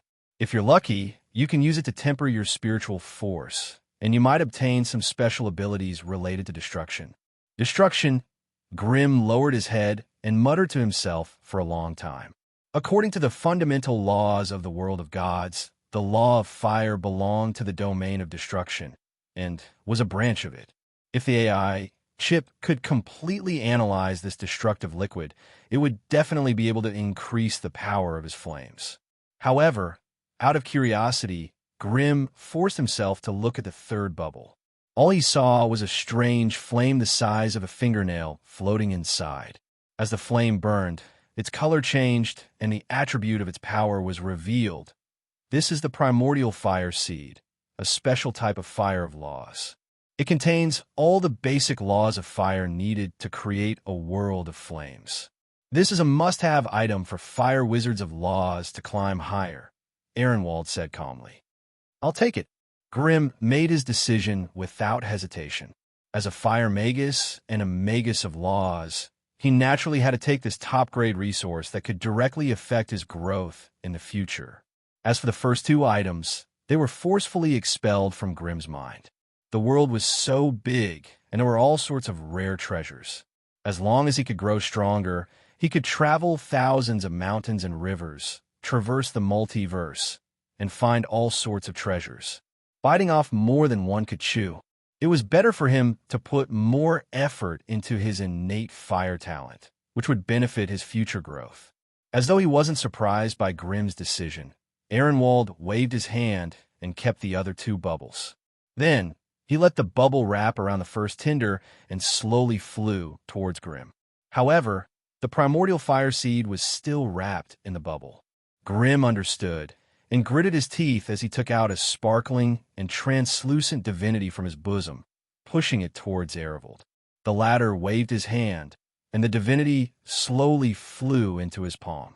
Great Magus Arivald fiddled with the divinity for a while, checking the attributes within. After confirming that there were no mistakes, he pointed his finger, and the bubble floating in front of Grimm silently burst. Once the bubble burst, the primordial fire seed came into contact with the aura of the outside world, and the flames around it immediately surged. The absorbed fire energy increased layer by layer, as if it was wearing layers of armor, making it look like a single spark could start a prairie fire. Grimm knew that this kind of high-level law flame was extremely intelligent. If he found a flaw, it could slip away from his hands at any time. Hence, he opened his hand, not caring about the effects of the strange flames at all. He fished the primordial fire seed out of the small sea of flames and swallowed it in one gulp. He would not be at ease with such a treasure anywhere. It was better to keep it in the heart of laws and use the divine fire orb to suppress it. All right, kid. Since the deal is done, I'll send you out now. As a reward for being tactful, this is my magic imprint. Take it well. Whether it's in the Boulder Castle or the Exeter camp, I can protect you. That way, no one will dare to force or bully you. Receiving the bronze plate that Arivald tossed over, Grimm could not help but reveal a look of ecstasy as he sensed the unique magic aura on it. Thank you, my lord. It's nothing. This is the reward you deserve. With that, Arenvard waved his hand, and Grimm once again felt the strange distortion of space, as if the world was spinning around him. Once he calmed down, he realized that he had returned to his original residence. AI, chip detect the primordial fire seed. Beep. Comprehensive detection has begun. Host, please wait. After a long and torturous wait, the results of the AI chip's detection were projected after 3 whole days. Beep. Discovered a primordial fire seed of laws. 53 types of basic flame laws detected. Among them, there are 37 known types of fire laws and 16 unknown types of fire laws. Extracting samples of laws of unknown flames. So many. Chapter 1508. Beep. Analyzed a basic law of fire. Effect is scorching. Beep. Analyzed a basic law of fire. Effect is burning. Beep. Analyzed a basic law of fire. Effect is high temperature. Beep. Analyzed a basic law of fire. Effect is extension. The string of notifications made Grimm's heart burst with joy. As a fire wizard, the more laws he controlled, the higher the chances of fusing them into high-ranked ones. Just like Grimm's law of indestructibility, it was a combination of the 5 basic laws of combustion, extension, fusion, and ignition. The previous mirror image had only fused 7 types of laws, but after advancing, the doppelganger had leaped to 11 types. One could imagine that if he could successfully analyze all these laws, Grimm's path in the field of fire would be even wider. He would have a lot more choices than before as to which one was more suitable for him. On top of that, this primordial fire seed contained a large amount of unknown laws of fire, which was even more valuable. If he didn't have this convenience, perhaps Grimm would have to travel to countless planes and explore many dangerous places to collect so many basic laws of fire. One could only imagine how dangerous it was. According to Grimm's understanding, if a magus of laws wanted to advance further, they would have to fuse more and more laws of fire and create a complete system similar to the laws of the planes. At that point, a magus would have a small world hidden in their body, and they would no longer be affected by the laws of the outside world or the fluctuations of magical energy. This meant that once a magus of laws reached rank 7, they would have an independent and self-consistent small world system. Most of their power would no longer need to rely on external forces. At this point, this fellow could only be sealed. It would be very difficult to kill him. At the very least, as long as his small world was not destroyed, he would be immortal. Therefore, rank 5 was only immortal in theory. They were immune to normal diseases and death, but if they suffered an attack that exceeded their limits, they would still fall and die. At rank 7, it would be very difficult for external attacks to completely destroy their soul imprint. Only a higher level existence could remove its sole brand from the world's origin and destroy it. Only then could it truly and completely erase its existence. Otherwise, even if its physical body and soul were destroyed, it would still find a way to be reborn after a long period of accumulation and gathering. This was the most terrifying aspect of a high-ranked magus. Immortality was perfectly embodied in their bodies. However, it was precisely because of how terrifying high-grade magi were that their numbers were undoubtedly very few. At the very least, compared to the large number of grade 5 and grade 6 great sorcerers, there were not many grade 7 and above great sorcerers. 53 Fundamental Laws of Fire. It wasn't a lot, but it wasn't a small number either.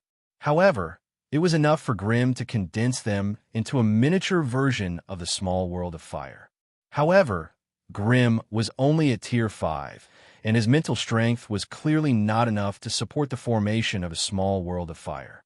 Therefore, for the first step, he could only think of ways to use these powers to strengthen his burning domain. After all, the burning domain could already be seen as the prototype of a miniature world of flames. After analyzing a fundamental law of fire, Grimm integrated it into his burning domain. In between the massive amount of fire energy and the divinity he had just plundered acted as a catalyst. It had to be said that divinity was indeed a top-grade resource with the best value for money. After erasing the willpower of the divine soul, it was a type of energy essence filled with ultra-high activity. It was precisely because of its extreme purity that it could be used to increase the limit of one's life, to add divine properties to equipment, and to mediate the conflict between different types of energy. The more he researched divinity, the more Grimm's desire for this top-grade resource grew. Now, he completely understood the great sorcerers who were active in the planar battlefield. Their thirst for the divine origin had reached a point where they were not afraid of hardships and dangers. After a magus reached Tier 5, most of their physical and mental potential had already been excavated. At this stage, if they wanted to take a small step forward and increase their basic attributes by a little, it would easily require hundreds or even thousands of years of hard work and suffering. The only thing that could speed up this process was high-grade resources. Seriously speaking, most of the resources in the plane were already useless to the great sorcerers. Only some of the most precious and top-notch resources could still play a minor role. These resources were usually kept in the hands of the rulers of the plane or the powerful races. If they wanted to obtain them, they would inevitably have to wage war against the entire plane. Therefore, the process of gathering resources was extremely long and arduous, usually accompanied by endless slaughter and bloody wars. This process was a little trivial and complicated, but it was very safe for the great sorcerers. However, only a large-scale planar war like the beast-slaying campaign could give the great sorcerers a chance to increase their strength in a short period of time. For example, Grimm had taken the risk to devour Hall's main body, which had laid a solid foundation for his own development. At the very least, he had overcome all the obstacles in the long journey from Tier 5 to Tier 6 in one fell swoop. With this first tinder, the large amount of divinity that he had plundered and the 7 remaining quintessence shards in his hands. As long as Grimm found a place to live in seclusion, he would be able to reach stage 6 in 2 to 3,000 years. This was the so-called adventure for a while, happiness for a lifetime. However, as the person involved, only he could understand how dangerous and terrifying it was. With these reserves, participating in the subsequent beast-slaying campaign would be courting death. Grimm dared to say that he had definitely become a thorn in the side of the orc gods, a thorn in the flesh. If he dared to step onto the battlefield again, even the high-grade gods would not mind bullying him and chasing him to death. His enemies might not just be the gods. He did not know how to hide his treasures, and there were probably many people on the sorcerer's side who were thinking of plotting against him. Once they seized the opportunity, just his identity as an ally would not be enough to protect him. Therefore, after Grimm and the great sorcerer Erevold completed the transaction, he rested for a while, rejected the follow-up missions, and left after receiving the reward from the previous missions. Fire elemental plane, molten altar. As soon as Grimm stepped out of the teleportation formation, he was attracted by the tall and majestic wizard tower in front of him. In the middle of the raging flames and surging magma lake, a wizard tower that was more than 300 meters tall and covered an area of 1 mile stood silently. The base of the tower was directly immersed in the dark red, viscous, boiling magma, and the whole tower was surrounded by layers of dark red light curtains. Sensing Grimm's soul aura, a crack silently appeared on the invisible protective force field around the wizard's pagoda. Grimm used a flame leap and appeared in a wizard hall within the wizard's pagoda. "Welcome back, Master." The mother of dragonweb spiders, Laspis, and the clone brain sock led a group of magical machine warriors and stood in 2 rows, bowing to Grimm. Behind them were many flaming creatures of various shapes and sizes, including the grade 3 molten core giant chieftain. "You have done well. I will reward you according to your contributions later." Grimm sat on a stone platform in the hall, calmly examining the 2 heroes in front of him. "Is the soul awakening ceremony ready?" "It's ready. We are just waiting for your return." The clone brain sock had a flattering smile. "Then let's begin." As soon as Grimm gave the order, the group immediately got to work. The soul awakening ceremony was the most important ceremony after the wizard tower was built. The wizard had to split a part of his soul and place it in the wizard tower's main control crystal, so that it would become the main consciousness of the tower spirit. This was very important, and it could not be done by others. Only a wizard tower that had undergone an awakening ceremony could be considered complete. As Grimm's private residence for the next few thousand years, the wizard tower was named the Flame Monarch to commemorate his old nest that had been destroyed in the center of the continent. As the leader of the Crimson Tribe, even though Grimm had left the wizard world, he still had absolute control over the internal affairs of the wizard tower. Under his command, other than the basic elemental altar and elemental pool, 2 super magical furnaces were installed in the energy room in the basement of the wizard tower. That was the source of power for the entire wizard tower. Powerful and turbulent void energy was extracted by the super magical furnace and continuously injected into the energy pool. There, the purification spell formation carved on the walls of the energy pool broke down the violent chaotic energy into tame and obedient magical energy, then sent it to every corner of the wizard tower through magical energy channels. The earth, fire, water, and wind energy extracted by the elemental altar were injected into different elemental pools, mainly for the daily operation of the wizard tower. The magical energy extracted by the magic furnace was the core energy that supported the massive wizard spell formation. The 2 completely different energy systems complemented each other, creating a perfect and harmonious super wizard tower. Activating the energy room, activating the soul awakening ceremony, splitting the alternate dimension, creating a personal storage space. These miscellaneous matters kept Grimm busy for 3 days and 3 nights before he finally finished his work. During this period of time, a hidden and obscure spiritual wave had been silently observing his every move. But the moment the tower spirit was born, the defense system of the wizard tower was activated, and a strange mental energy ripple was blocked outside, unable to enter the wizard tower. Chapter 1509. It seemed like the remnant soul of the level 8 Lord of Flames had not given up. Grimm hesitated for a moment, but he still opened a crack on the wizard's pagoda, allowing the mental ripples to enter. "Lad, you're really ruthless. You've been gone for so long." The mental ripples barged in and started complaining. "Great Lord Gummin-Reese, if there's nothing else, I won't receive you. I'm very busy here." Grimm's expression was extremely cold. "Lad, I smell the aura of a divinity fragment on you again. How strange. Your power isn't that great, so why do you always get such unimaginable high-level resources? TSK, TSK, TSK. I got them by risking my life on the dimensional battlefield. All right, if there's nothing else, I need to rest." "Wait." The remnant soul of Gummin-Reese could not help but say, "Lad, think about it again. As long as you're willing to offer me a divinity fragment, I can give you some benefits that you'll never expect. Lord, are you always full of empty promises? Grim sneered as he took out a shard of divinity from his pocket and tossed it in the air. The translucent crystal reflected a dazzling light in the air. If you want to trade, why don't you list what you have? As long as it's suitable, I'll naturally trade with you. There's no need to be so hesitant. The remnant soul of Gummin Reese suddenly paused, and his mental ripples lingered on the divinity fragment for a long time before he returned to normal. My main body no longer exists, and my soul has been shattered and scattered across the entire fire elemental plane. My divine kingdom is also gone, but as the former Lord of Flames, I did leave some good things behind.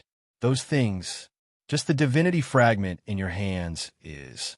Before he finished speaking, the remnant soul of Gummin Reese was stunned.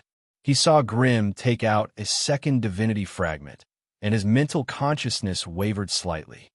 This is still not enough. Then, the divinity fragment in Grim's hands became 3. However, a hint of impatience appeared on Grim's face. The remnant soul of Gummin Reese knew that if he did not take out something that could attract Grim's attention, he would be chased out the next moment. Your things are still not enough. However, I can let you see the goods on my side first. Following the emergence of a special mental fluctuation, the image of a slowly rotating object was projected in the void. This was an exquisite cloak woven purely from the feathers of a fiery red bird. Pure magical flames flowed on the cloak. Its appearance was exquisite and dazzling. Sun Flame Cape, Tier 6 magic item, woven from the tail feathers of a high-tiered, undying bird. Comes with a flame feather barrier and a flame halo. Base defense 50,000. Reflects 20% of all attacks. Furthermore, it has a portion of the magical characteristics of a godly item like the Phoenix of Immortality. It can allow the owner of the item to experience the joy of rebirth. Gummin Reese introduced softly. Grim could not help but suck in a cold breath. What a powerful fire attribute treasure. Not only was its basic defense extremely high, but it could also reflect part of the enemy's attack. More importantly, with it, one could avoid death once a day. All in all, the price-performance ratio was quite high. However, Gummin Reese was once a Tier 8 lord, yet he had only taken out a Tier 6 item. Clearly, this was not enough to satisfy Grim. Great Lord Gummin Reese, don't you have any Tier 7 or 8 items to show me? Grim asked, dissatisfied. Tier 7 or 8? Gummin Reese was stunned. Kid, don't tell me you think Tier 7 or 8 items are everywhere. Even I only possessed a rank 8 treasure and 3 rank 7 treasures all those years ago.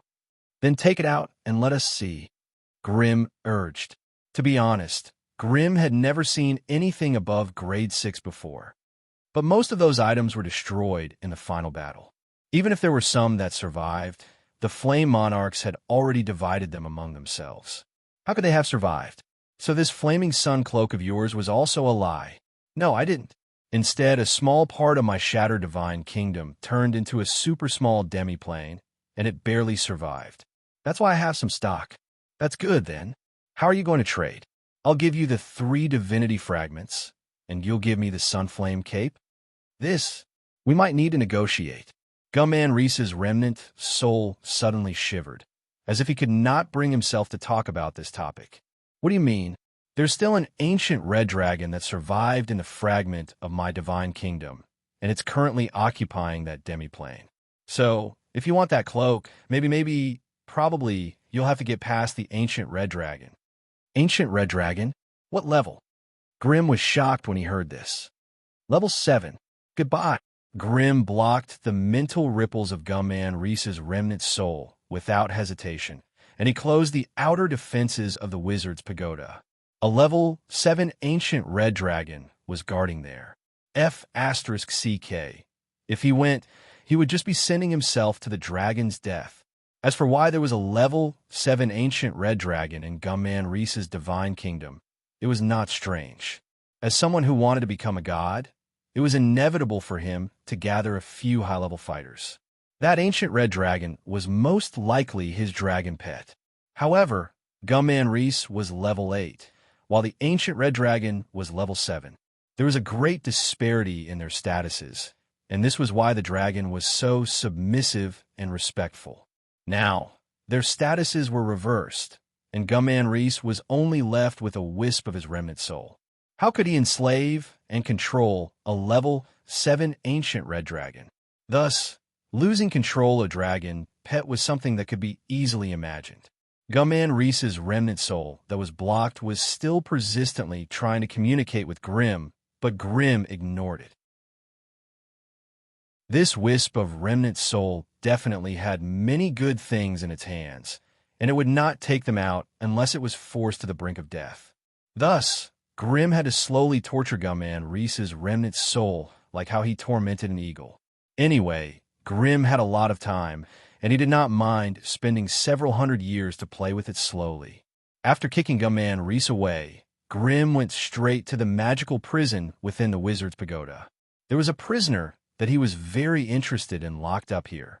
In a dark and gloomy magical prison, the dragon Lich Truman was tied up on a crimson metal pillar. Chains made of gold essence pierced through his shoulder blades, collarbone, ribs, and limbs, and they were even burning with strange golden flames. The inextinguishable flame burned its body and soul every day, and when it was on its last breath, the inextinguishable flame would pause and replenish it with some magical energy. Thus, the Dragon Lich's powerful self-healing abilities would allow him to recover. Then, the next round of torture would begin. This was a horrifying torture that was repeated over and over again. It was going on almost every second of the day. It had been more than a decade since Grim brought the Dragon Lich Truman here from the Gale Dimension. In this period of time, Grim had not interrogated or interrogated him even once. He had simply left him here and left him to fend for himself. Thus, when Grim once again stood before the Dragon Lich, he was on the verge of a mental breakdown, his entire person half crazy. It could not be helped. Even an intelligent being would not be able to withstand this endless and terrifying torture. In the past, the Dragon Lich Truman had thought that he was very important and was prepared to fight to the end for his beliefs. Who would have thought that the other party would throw him aside, ignoring him for more than a decade, only torturing him? This kind of carelessness and laziness was what terrified Truman the most. Have you made up your mind? Hand over your phylactery, and I'll let you go.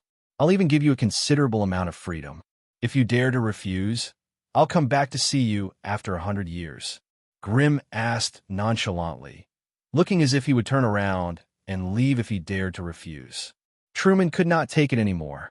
He was an undead creature, and it was easy for him to live for tens of thousands of years. If he was really tortured by the other party for that long, what was the point of him reviving into a Dragon Lich? The Dragon Lich Truman finally lowered his head in pain. Under Grim's strict supervision, the Dracolic Truman dejectedly cast a spell to open an alternate dimension, then took out his phylactery from inside. This was a purple box embedded with various magical gems, with all sorts of strange and mysterious magical patterns and runes drawn on it.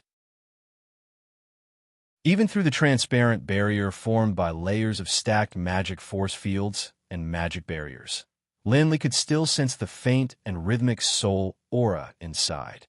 The Dragon Lich Truman knelt on the ground, holding up the phylactery with both hands and presenting it to Grim.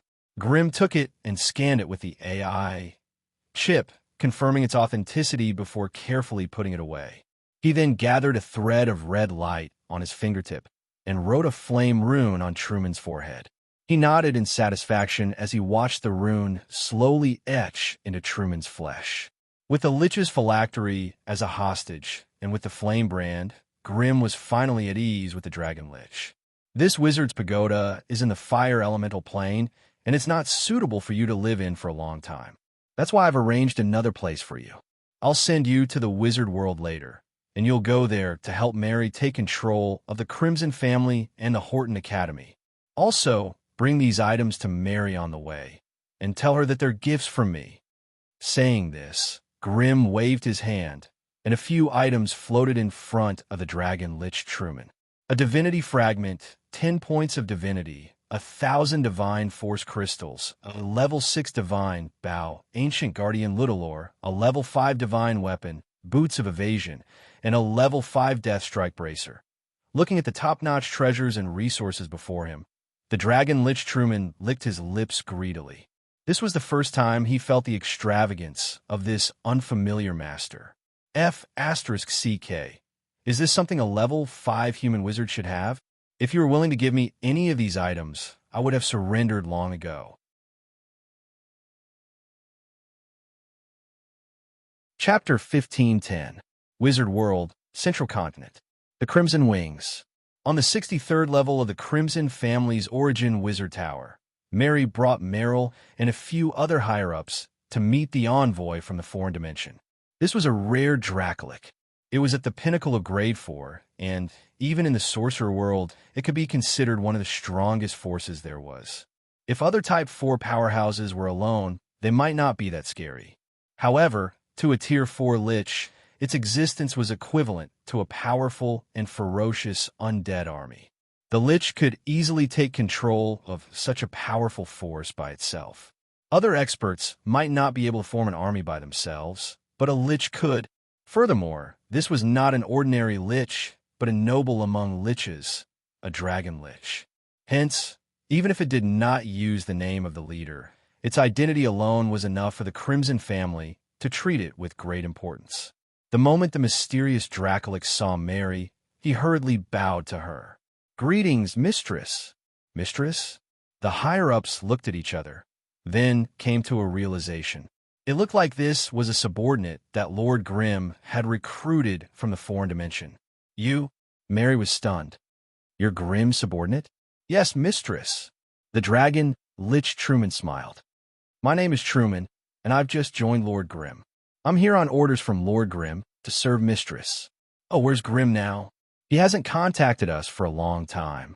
Mary's first sentence was a nervous one, but the second sentence was filled with endless resentment. Dracolic Truman swept a glance at Meryl, Amelia, and Bug Lich Bliss as he spoke hesitantly. "Speak your mind. They're all trustworthy people," Mary said decisively. "All right, Lord Grimm is currently residing in the fire elemental plane and is in a semi-retired state. It hasn't been long since he left the wizard world, and he should be adventuring around right now. Why would he want to live in seclusion in the fire elemental plane? My lord has just participated in the beast extermination campaign organized by a Tier 8 great sorcerer and retired from the front lines of the planar war. Due to the bountiful harvest, it was enough for him to advance to level 6 in one go, so he chose to live in seclusion and slowly increase his strength. He's developing so fast. Don't tell me. He's already preparing for rank 6? Yes.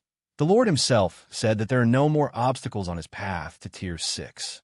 The only thing he lacks is the improvement of his spiritual energy and the accumulation of resources. There's no shortcut to all of these. We can only sharpen ourselves bit by bit. Hiss.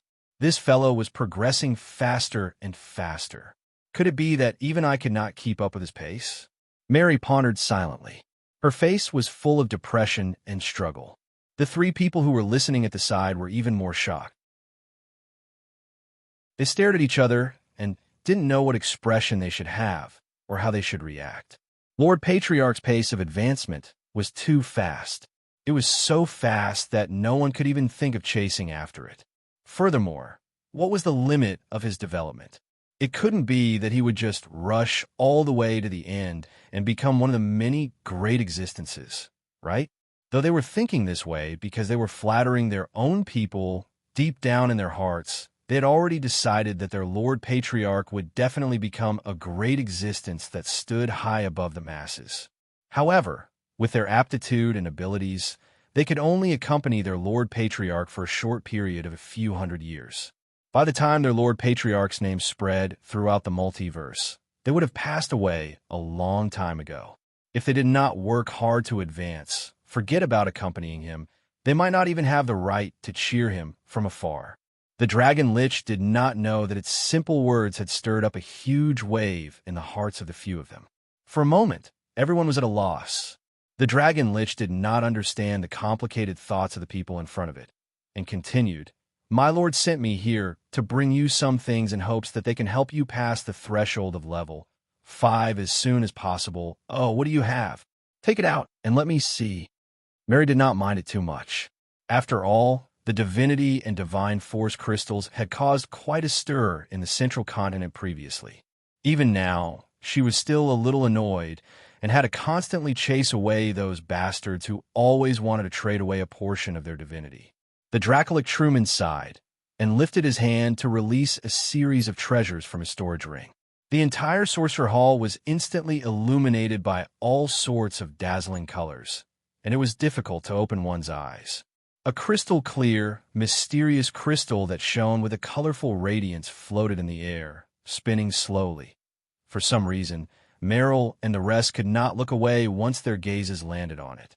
Their Adam's apple bobbed slightly, and their gazes were infatuated.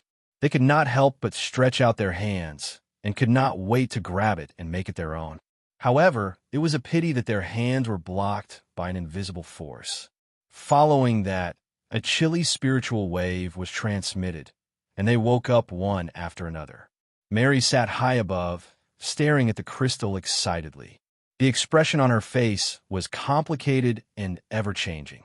Finally, she stretched out her hand, and the divinity fragment slowly floated into her palm, and floated there, spinning slowly, divinity fragment. The insect lich Billis' hood was slightly raised, and 2 scarlet flames shot out from the shadow under the hood. He uttered its name word by word in a dry and hoarse voice. Meryl, Amelia, and Billis could not be blamed for being so impulsive. The divinity fragment was too tempting for them. In terms of innate talent, Amelia had the greatest potential, but her chances of advancing to rank 5 in the future was less than 20%.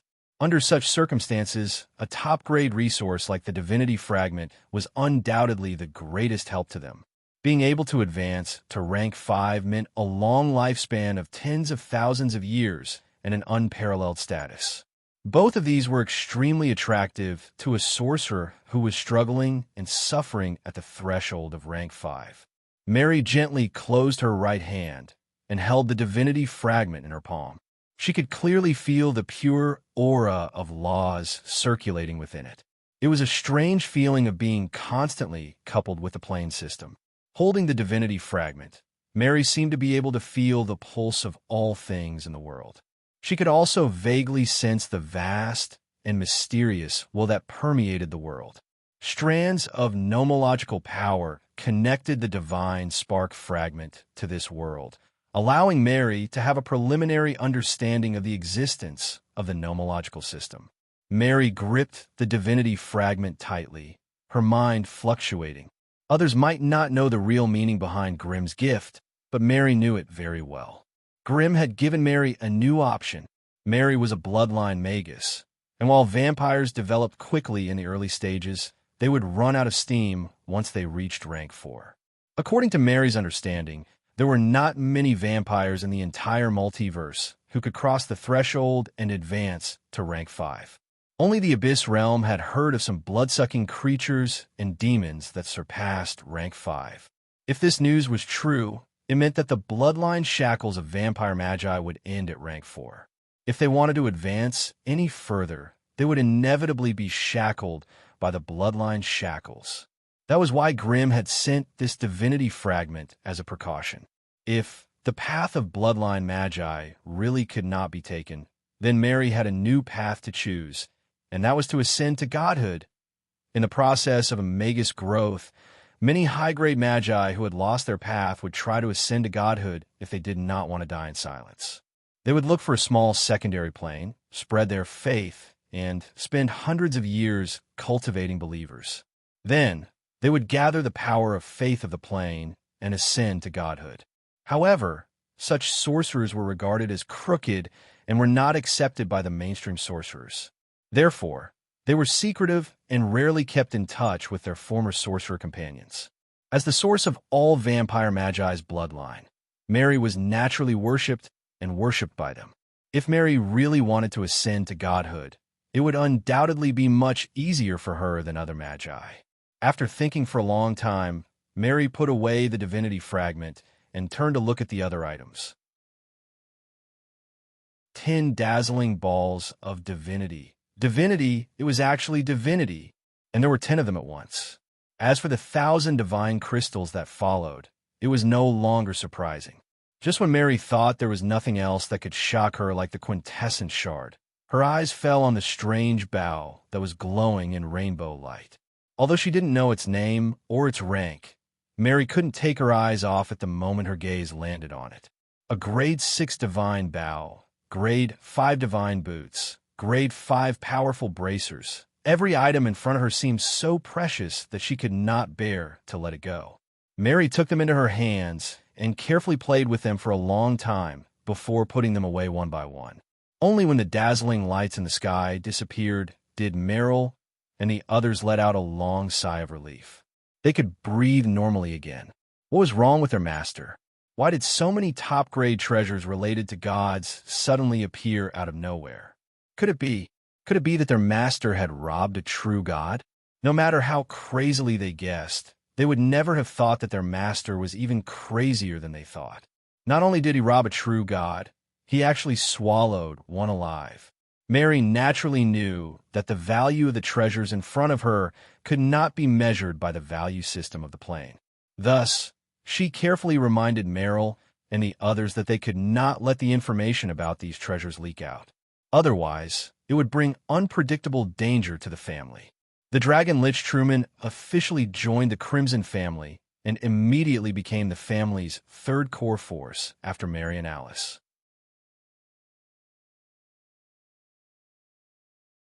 Chapter 15:11. Sorcerer World, Northern Witch Territory. Tower of Fate. The daily prayer ceremony had just ended, and dozens of witches of fate were leaving the astrology hall in an orderly manner. As the host, Alice was still standing in the center of the starlight spell circle, feeling the power of fate that was pouring into her body like raindrops. "Teacher, you seem to have a lot on your mind today." A crisp and sweet female voice came from behind. It was Lucia. After so many years, Lucia, who had the title of Lady of Fate, had grown from a little girl to a beautiful young lady. She had a round face, a high-nosed bridge, thin lips, big eyes that were as bright as black grapes, and a youthful and hot figure. All of these vividly displayed her beauty and charm. However, what was strange was that she was not wearing the starlight robe that the witches of fate usually wore. Instead, she was wearing a very simple arcane robe.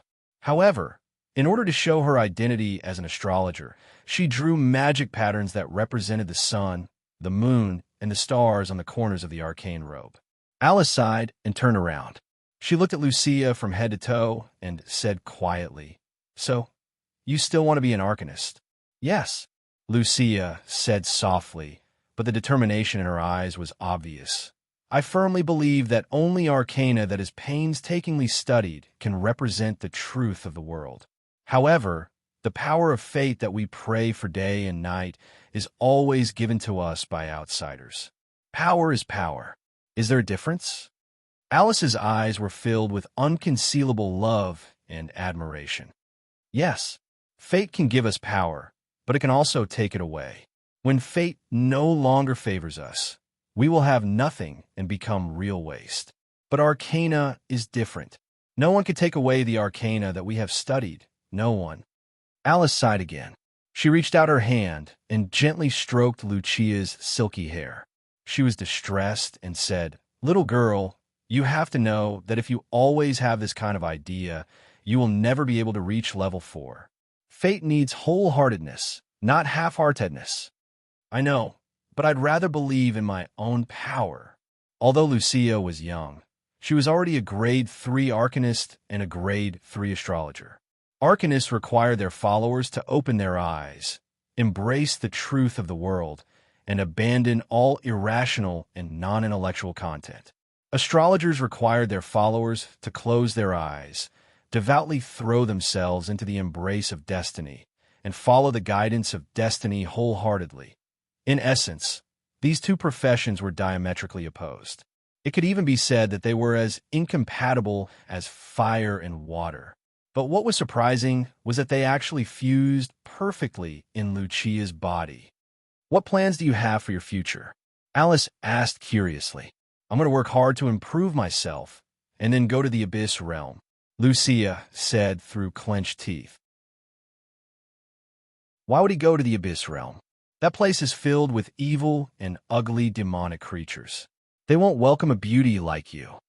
"I have to go there," Lucia solemnly said, "because I've already asked around. Many of the surviving Arcana Masters have fled to the Abyss realm and are struggling to survive there. I want to struggle together with them." Alice sighed again and softly said, "The demons of the Abyss realm don't care if you have ideals or beliefs. They will only tear your flesh and devour your soul. Those companions of yours have already lived in the Abyss realm for more than 200 years. Are you sure they are still the same as before?" "I don't know. Perhaps most of them have already been contaminated by the will of the Abyss. But even so, I still want to go and take a look. Even if only one of my companions survives, I still want to pull him out." For some reason, when Lucia said this, a pure and holy light actually appeared on her soft and beautiful face. "Then you must work hard. The status of a grade 3 Arcanist is definitely not enough. You need to have at least grade 5 strength to be qualified to roam the Abyss realm." "I know, so I will work even harder." "Now I finally understand what you believe in. You're not a non-believer, but you do not believe in external things, but in your heart. Perhaps this is the biggest difference between you and me." "Teacher Alice, you have so many thoughts today. Could it be that you are thinking about Grimm again?" Lucia finally asked curiously. Alice's previous image of a benevolent and compassionate elder immediately collapsed.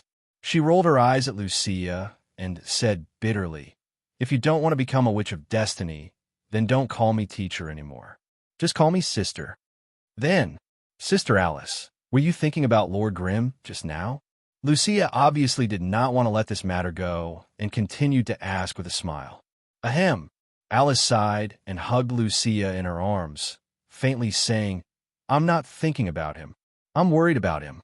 "Isn't thinking about him the same as worrying about him?"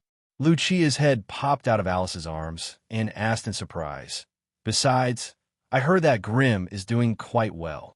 He even brought a lot of good things from the outer realm to Mary. My goodness, those things are so good that even I want to see them." "Sister, are you angry that he didn't bring you any gifts?" Alice did not know what to do and could only press Lucia's small head into her arms again. "Ah, Sister Alice, are you trying to suffocate me? You seem to have grown a little bigger there. Bad guy, you become as bad as him now." Alice's face immediately became red, but it was immediately covered by a strong sense of sadness. "Sister, what's on your mind?" "This is the sorrow of us witches of destiny." Alice did not know why she liked to sigh more and more. "I can see fate and know what will happen to my lover, but I can't say it out loud." Lucia was shocked. This time, she obediently didn't ask any questions and just listened quietly. She was also a grade 3 astrologer, so she naturally knew about the taboos of the witches of destiny. Many things could not be said out loud, because once they were said out loud, it would interfere with the known fate. At that time, there would be more unpredictable and uncontrollable branches and forks in fate. Therefore, Alice would say a lot of things that she was willing to say and could say out loud. But what she could not say would be harmful to Lucia if she asked. "Lucia, maybe you made the right choice. The longer you walk on the path of fate, the lonelier you will be. Even if you see the great horror of your lover's fate, you can't say or do anything about it. If I don't say or do anything, maybe he still has a chance to live. But if I say or do something, maybe he won't even have a chance to live. I'm really in pain and powerless. Sometimes I really hate this ability of mine. Maybe being ignorant of the arrangement of fate and living happily every day now is the true happiness." Alice said everything in one breath and hugged Lucia tightly. Tears finally flowed down her face, wetting her beautiful hair. Lucia also let out a silent sigh and hugged him even tighter. Fire elemental plane, blazing flame monarch. With a Magus tower that reached the clouds released a dazzling light. The area around the molten altar was no longer ownerless. It had become the abode of the great Magus Ser home, Grim. Logically speaking, a human Magus occupying the land of the fire elemental plane would definitely cause an uproar, which would lead to the interference of high-ranked fire elemental creatures. However, Grim, who walked the path of the upper echelons, had long since built a good relationship with the Flame Monarchs and dealt with a few troublemakers near his territory. Hence, when he showed his flag and marked his territory, not only did it not cause an uproar among the natives of the fire elemental plane, many envoys of the Flame Monarchs came to congratulate him. Of course, the Flame Monarch Zetas and Thanos did not come personally, nor did they bother to pay attention to Grim, who was just a passerby. However, for the sake of the Flame Monarch grooms, they still sent their own envoys with some gifts as a form of greeting. After all, Grim could enter the fire elemental plane using Groom's route. Hence, he was regarded as a member of Groom's faction by the outsiders. Grim did not admit or deny this point, but just vaguely dealt with it. It cannot be helped. After all, Grim was still an outsider to the fire elemental plane. Although he had established a relationship with the plane's consciousness due to the world's sacrifice, he was still not a native of the fire elemental plane. Thus, he had no choice but to pull down the tiger's skin to block the natives' mouths. Fortunately, Grim's identity as a fire wizard was suitable for the environment here, so the natives did not reject him. After the Flame Monarch's wizard pagoda started to operate, Grim ended his days of wandering around or living under someone else's roof. He finally had a home of his own. After taking care of some matters in the wizard world in Exorta camp, he seriously settled down in seclusion in the Flame Monarch's wizard pagoda, starting the next step of raising his power. During the beast-slaying campaign, he had eaten his fill to the brim. The divinity fragments were temporarily sealed, waiting for him to find the best way to use them. A large amount of divinity was directly absorbed by him. A part of it was used to increase his body's basic stats, while another part was used to nourish his star beast bloodline, which was getting stronger and stronger.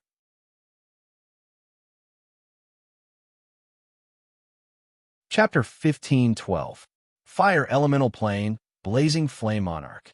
Grim sat quietly in the secret chamber, quietly flipping through the Book of Darkness. From time to time, some incomplete words and damaged spell models would appear on the exquisite pages.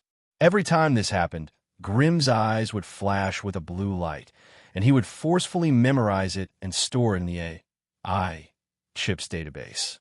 After so many years of accumulation, the amount of information stored in his mind was uncountable.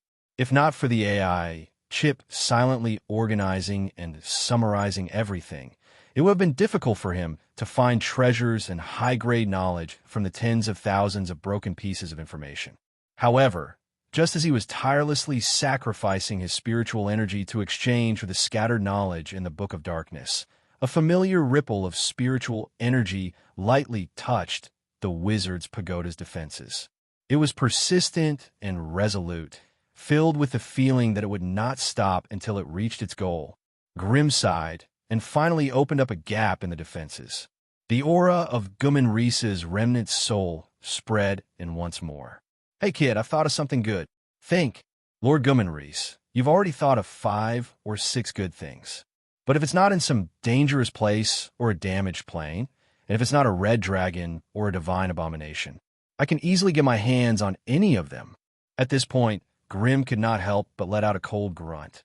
"Tell me, why should I continue to trust you?" "Kid, you have to understand this old man as well. My soul has been shattered, and I'm now so weak that I can't do anything. It's even difficult for me to recover my previous memories." At the mention of this, Gmamritha's remnant soul was filled with complaints. "Stop, stop, stop." Grim hurriedly cut it off, afraid that it would talk nonstop like before, as if it was the reincarnation of a talkative person. "If you have anything to say, just say it. If not, I'll be busy myself. Don't, kid. I've really thought of something good this time, and it's something that you can use at your current level. There's no ancient red dragon guarding the door? No, I guarantee there isn't. It's not in some dangerous place. No, you're thinking too much. The fire elemental plane doesn't have that many dangerous places. Then tell me about it. Have you heard of the blissful fruit? Blissful fruit. Grim hesitated for a moment. The chip in his mind quickly searched through the information and found something. Are you talking about the fruit of bliss that can stimulate one's spiritual force and cause hallucinations for a short period of time? It's good that you know about it. That saves me the trouble of explaining it to you. Let me tell you, ordinary bliss fruits do have serious side effects, but the bliss fruits I'm telling you are improved and have the powerful effect of enhancing one's mental strength. How's the effect? Grim immediately perked up. Right now, he didn't lack resources, treasures, materials, or knowledge. The only thing he lacked was time. He needed a long time to slowly meditate and accumulate, to slowly increase his spiritual power. As long as his spiritual power reached the required level, he would be able to advance to level 6. Therefore, when Grim heard that Kieran had a way to quickly raise his spirit, he immediately paid attention. When I obtained these bliss fruits, I was already at the 8th rank. Its spiritual power increase was useless to me, and I only used it as a pastime. As for you, I estimate that 100 will be enough for you to reach the 6th rank. Really? Grim's eyes were filled with shock, and he immediately asked impatiently, "Where are the bliss fruits you mentioned? How many are there? How do I get them?" The bliss fruits require extremely harsh conditions to grow, so they naturally can't be placed in the fire elemental plane. Back when I was the Lord of the Flames, a powerhouse from another plane gave me a resource pocket dimension. There's a lot of them in there. After so many years, there should be a lot of stock in there.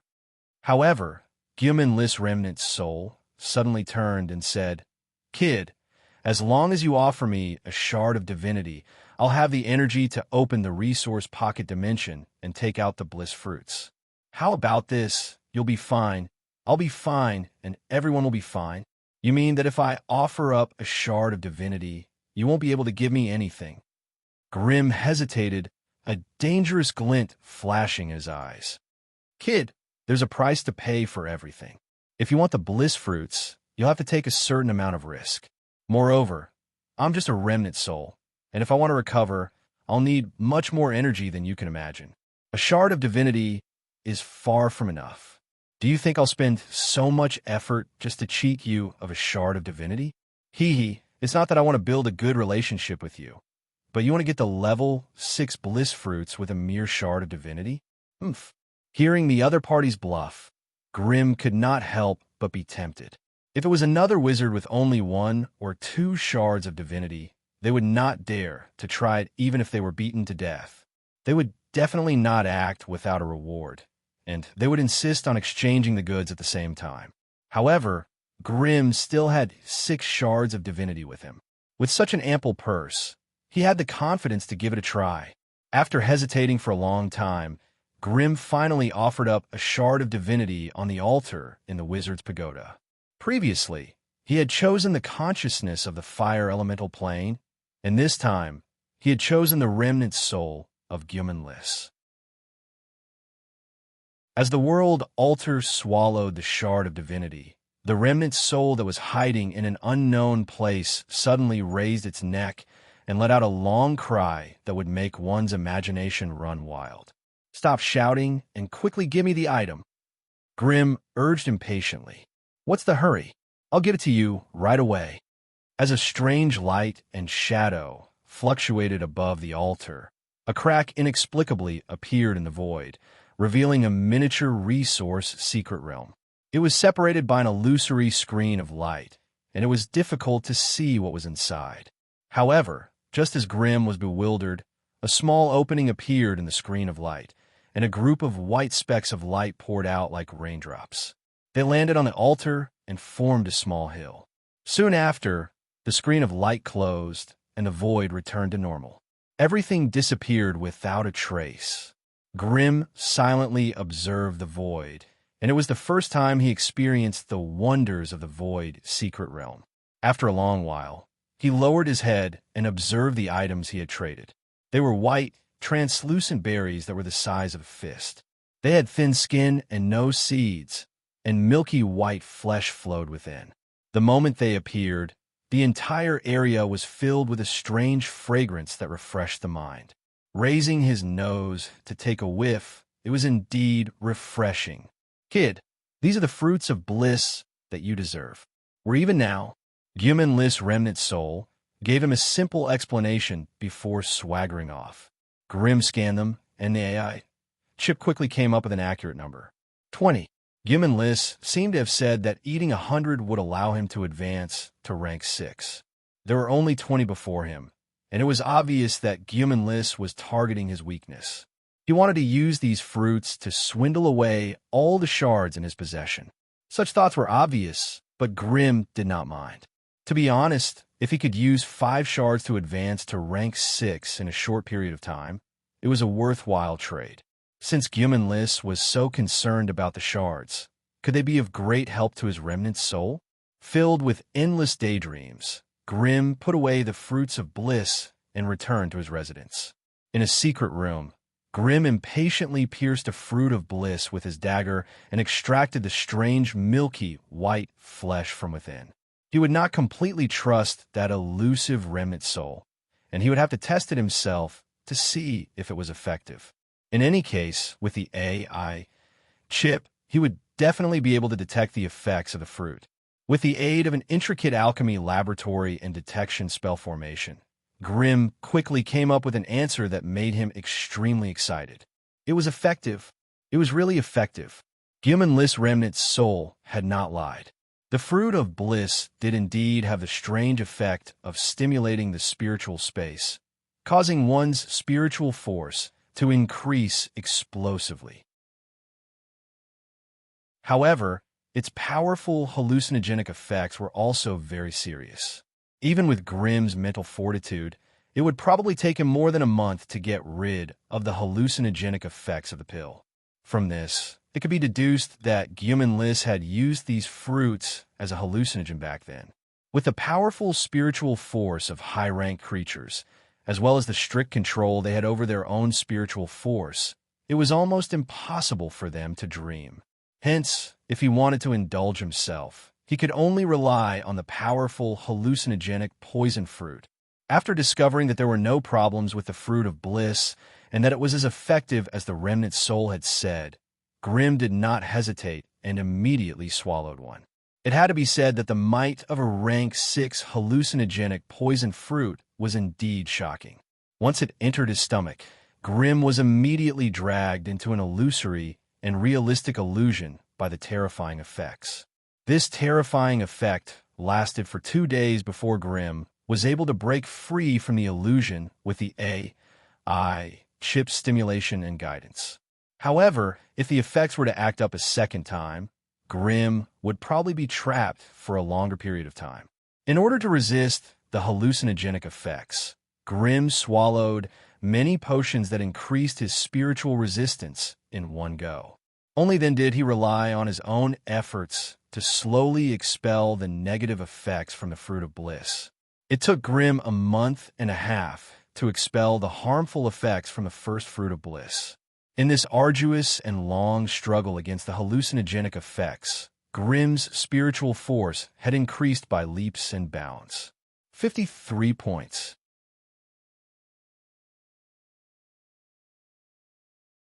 Chapter 15-13. Ever since he'd tasted the sweetness, Grim had fallen in love with the fruit of bliss. Every time the effects of a fruit of bliss wore off, he would impatiently swallow a second one, and then rely on the AI chip and his own willpower to resist the hallucinations. His mental strength was also stimulated and strengthened by this kind of resistance and tempering, and it was growing exponentially stronger than before. He swallowed them one by one, resisting them with unwavering determination. Bit by bit, the poison was expelled, and the strange illusions that surged in his mind before disappearing one after another. It had to be said that Grim had a tenacity and willpower that others could not compare to. He'd relied on his own strength to survive the most difficult period, and in exchange, his spiritual force had increased rapidly. 51. 52. Feeling the abundant and powerful spiritual force in his body, Grimm was ecstatic. In the blink of an eye, several years had passed, and he was only left with 3 out of the 20 fruits of bliss. According to the AI, Chip's calculations, if he swallowed another one, his spiritual force would explode to 53 points. This, for a great magus who had just advanced to rank 5 less than 100 years ago, this was godlike speed. Hence, with boundless hope for success, Grimm swallowed the fruit of bliss without hesitation. However, the moment the fruit entered his stomach, Grimm sensed that something was wrong. There seemed to be something strange inside. Yes, there was something hidden inside that definitely did not belong to the fruit of bliss. Unfortunately, just as Grimm sensed that something was wrong, an arrogant and familiar spiritual force was suddenly emitted from his body. "Hey kid, we meet again."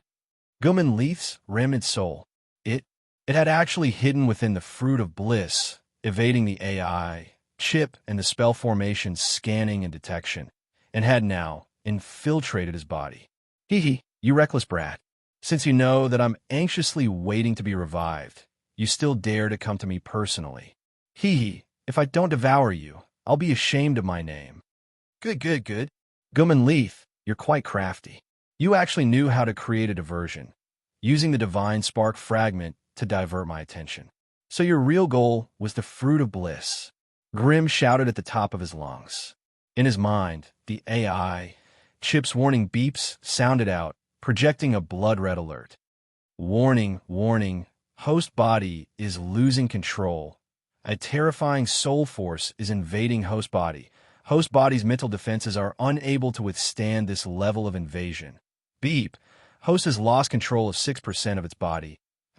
Chip, quickly think of a way to expel the other party. Beep. Unable to expel. The difference in strength between both sides is too great.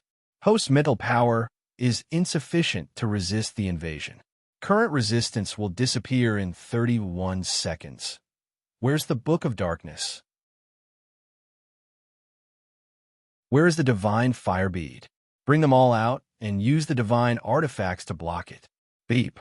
The 2 god artifacts are bound to the host's soul, and the target of the invasion is the host's soul. My preliminary judgment is that the target intends to invade and devour the host's soul to gain full control of the host's body. Then we'll use divine artifacts to deal with it. The body control that the host has lost includes the 2 divine weapons. Every time the enemy invades a part of the spiritual space, they can enjoy the same proportion of control over the host. Since I can't control them anymore, I'll let them self-destruct. Even if I have to destroy this body, I don't want it to fall into the hands of that bastard. Beep. The control over the host has fallen to 72%. You've lost the authority to order the divine weapons to self-destruct. Then don't hesitate and immediately execute the soul-shattering plan. As if sensing Grimm's panic and helplessness, the spiritual undulations of the remnant soul of Gummin Leith suddenly appeared. "Kid, I didn't think that you'd made this crystal-clear body pretty good. Hee, after I devour you, I'll make it even more perfect and powerful. Little fellow, your understanding of fire is still too weak. You've wasted so many resources and power. Don't worry, once your soul completely falls into my hands, I'll correct all these mistakes. Trying to self-destruct. Hee, with me here, you can't do anything. You can only watch as you slowly lose everything." Grimm was no fool, and naturally knew that the other party was using a psychological attack. If he lost his will to fight due to fear and depression, the speed at which the other party invaded his spiritual space would only be faster. However, what could he do even if he knew this? After all, he was facing the remnant soul of a rank 8 sovereign of flames. Even if it was destroyed, once it entered his body, a mere rank 5 magus would not be able to defend against it. Hence, as time passed, Grimm's resistance grew weaker and weaker. Finally, on the 31st second after Gummin Leith's remnant soul entered his body, Grimm's head tilted, and he gradually lost consciousness. After a full quarter of an hour, Grimm's body moved slightly, and with a cracking sound from his neck, he regained consciousness. Ah, what kind of body is this? Why is there still such a weak human body? What is that little fellow thinking? How can a human body be compatible with a perfect body of flames? Modifying the body will take me a lot of time. Grimm stood up and slowly moved his limbs, trying to use all the strength he could control. With the activation of his spiritual force, a book-shaped magic tool appeared in his left hand, and a fiery red bead flew out from his chest. 2 rank 5 divine weapons. This fire-gathering bead is compatible with the origin of fire. Even though it's a little weak, it's worth nurturing. Damn it, what's with this stupid book? Why does it contain the power of a stinky poison? Bastard, doesn't that idiot know the consequences of having impure power? As if he was not satisfied with the Book of Darkness origin attribute, Grimm roared and pulled out the rank 5 poison spirit Remy from the godly weapon. At this moment, Remy had lost the ability to resist, and like a fragile wooden doll, he was burned to ashes by the golden flames. The Book of Darkness artifact spirit was destroyed, and it immediately released a dazzling green light. It trembled violently, and there were faint sounds of a soul being destroyed. Change the attributes. Grimm let out a muffled groan. A golden flame shot out from his left hand and burned into the Book of Darkness, using the violent and ferocious origin flame to modify the Book of Darkness origin attribute. This kind of ability, this kind of method, was not something that a puny level 5 fire wizard could master. However, this absurd scene had really happened, and it was turning into an even more terrifying and horrifying scene. In just a short quarter of an hour, the Book of Darkness, which was originally a dual element of knowledge and poison, had its origin changed, becoming a book of flames that could contain any knowledge of fire. Even powerful gods would find it difficult to forcefully change the origin of a rank 5 divine weapon. Even if the rank 7 god of flames, Renai, was here, she might be able to do it, but it would be impossible for her to do it so easily. From this, one could tell just how powerful and terrifying the knowledge of fire Grimm currently possessed was. After modifying the divine fire orb and the Book of Flames, Grimm looked at the storage space on his body. After exploring it with his mental force, he couldn't help but laugh maniacally. Look at what this is.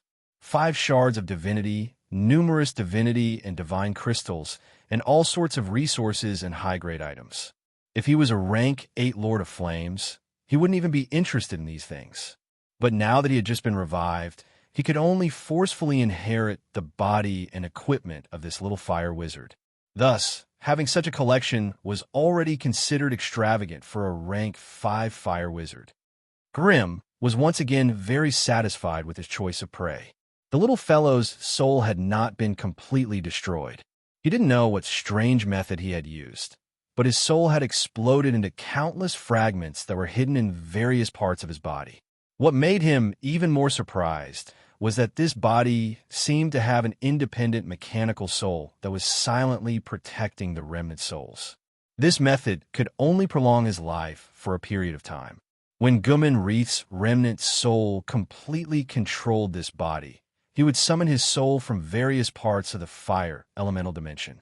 Under the soul flames of a level 8 Lord of Flames, no filth could survive. It was precisely because of this confidence that Gmanrith let them off for the time being, and he began to modify his future body. With the help of the world altar outside the wizard's pagoda, Guman once again opened the resource secret realm and threw all the high-grade resources he had stored for tens of thousands of years into a storage space. He then casually opened a void door and took out a large number of good things. Giant dragon enslavement contract, key to the Divine Kingdom's treasure vault. Level 8 firestones. These were all the treasures and resources he had stored in the past. But because he had died in battle, he had abandoned them in the alternate dimension of fire for so long. Now that he had been revived, he naturally had to collect them all. Just as Grimm was quietly modifying everything, the wizard's pagoda suddenly trembled, and with a cracking sound, it broke. Gumenrith raised his head in shock, only to discover that a large hole had been made in the barrier of the fire elemental dimension. A titan that was 10,000 meters tall was ferociously waving his hand and breaking the wizard's pagoda, staring at him with a pair of giant eyes filled with lightning storms. Gumenrith, you've really been revived. When I first received this information, I thought it was fake, but I didn't expect it to be true. 13,000 years ago, I was able to shatter your soul, so I can naturally kill you again now. You evil flame with a mutated will, go to hell. The next second, the god of thunder Titan waved his hand and slammed down with a violent will of lightning. With such terrifying power, it was more than enough to destroy the entire fire elemental dimension, much less kill a level 5 fire wizard. B** starred. Which B** starred betrayed me. Medusa, was it you? You provided me with a vessel, and now you've sold me to the Titan. I curse you. Facing the attack of the Titan that could destroy the world, the remnant soul of Gumenrith, who currently only had level 5 power, naturally could not face it head-on. He was ruthless and decisive, immediately detonating the level 8 fire ore he had just obtained. Then, he used the power of the explosion to block the Titan's giant hand, to open a dimension teleportation portal with all his might, and escape in a frenzy. However, in the instant that he escaped, the god of Thunder Titan's apocalyptic heavenly thunder also came crashing down, the terrifying shockwaves of the lightning wrapping around his body. As a result, his entire body exploded into many fragments and disappeared into the open teleportation gate. Abyss Realm. Damn it, I smell the stench unique to the Abyss Realm. Gumenrith, do you think that you can escape from me by escaping to the Abyss Realm? Just you wait.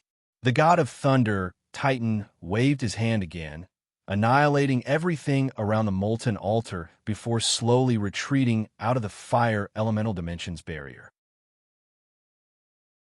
Moreover, the amount of power they were exerting was far beyond what the fire elemental plane could withstand.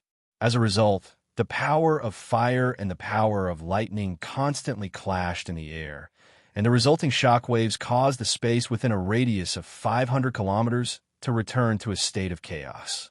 Everything was disintegrated into dust that was difficult to see with the naked eye. The lava lake, the flame monarch's wizard pagoda, the molten altar, the surrounding fire continent, and the fire creatures living on it.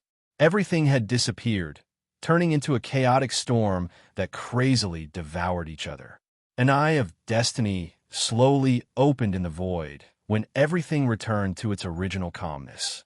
It continuously scanned the space, sensing the traces of violent aura left behind in the chaotic storm and the fragmented dimensional system. Finally, it fixed its gaze on the place where the teleportation portal had once been. Grim, I sacrificed the title of Destiny's daughter, but this is all I can help you. Whether you can survive this calamity, whether you can make it out of the Abyss Realm, it's all up to you. Lucia's heavy sigh came soundlessly from the eyeball.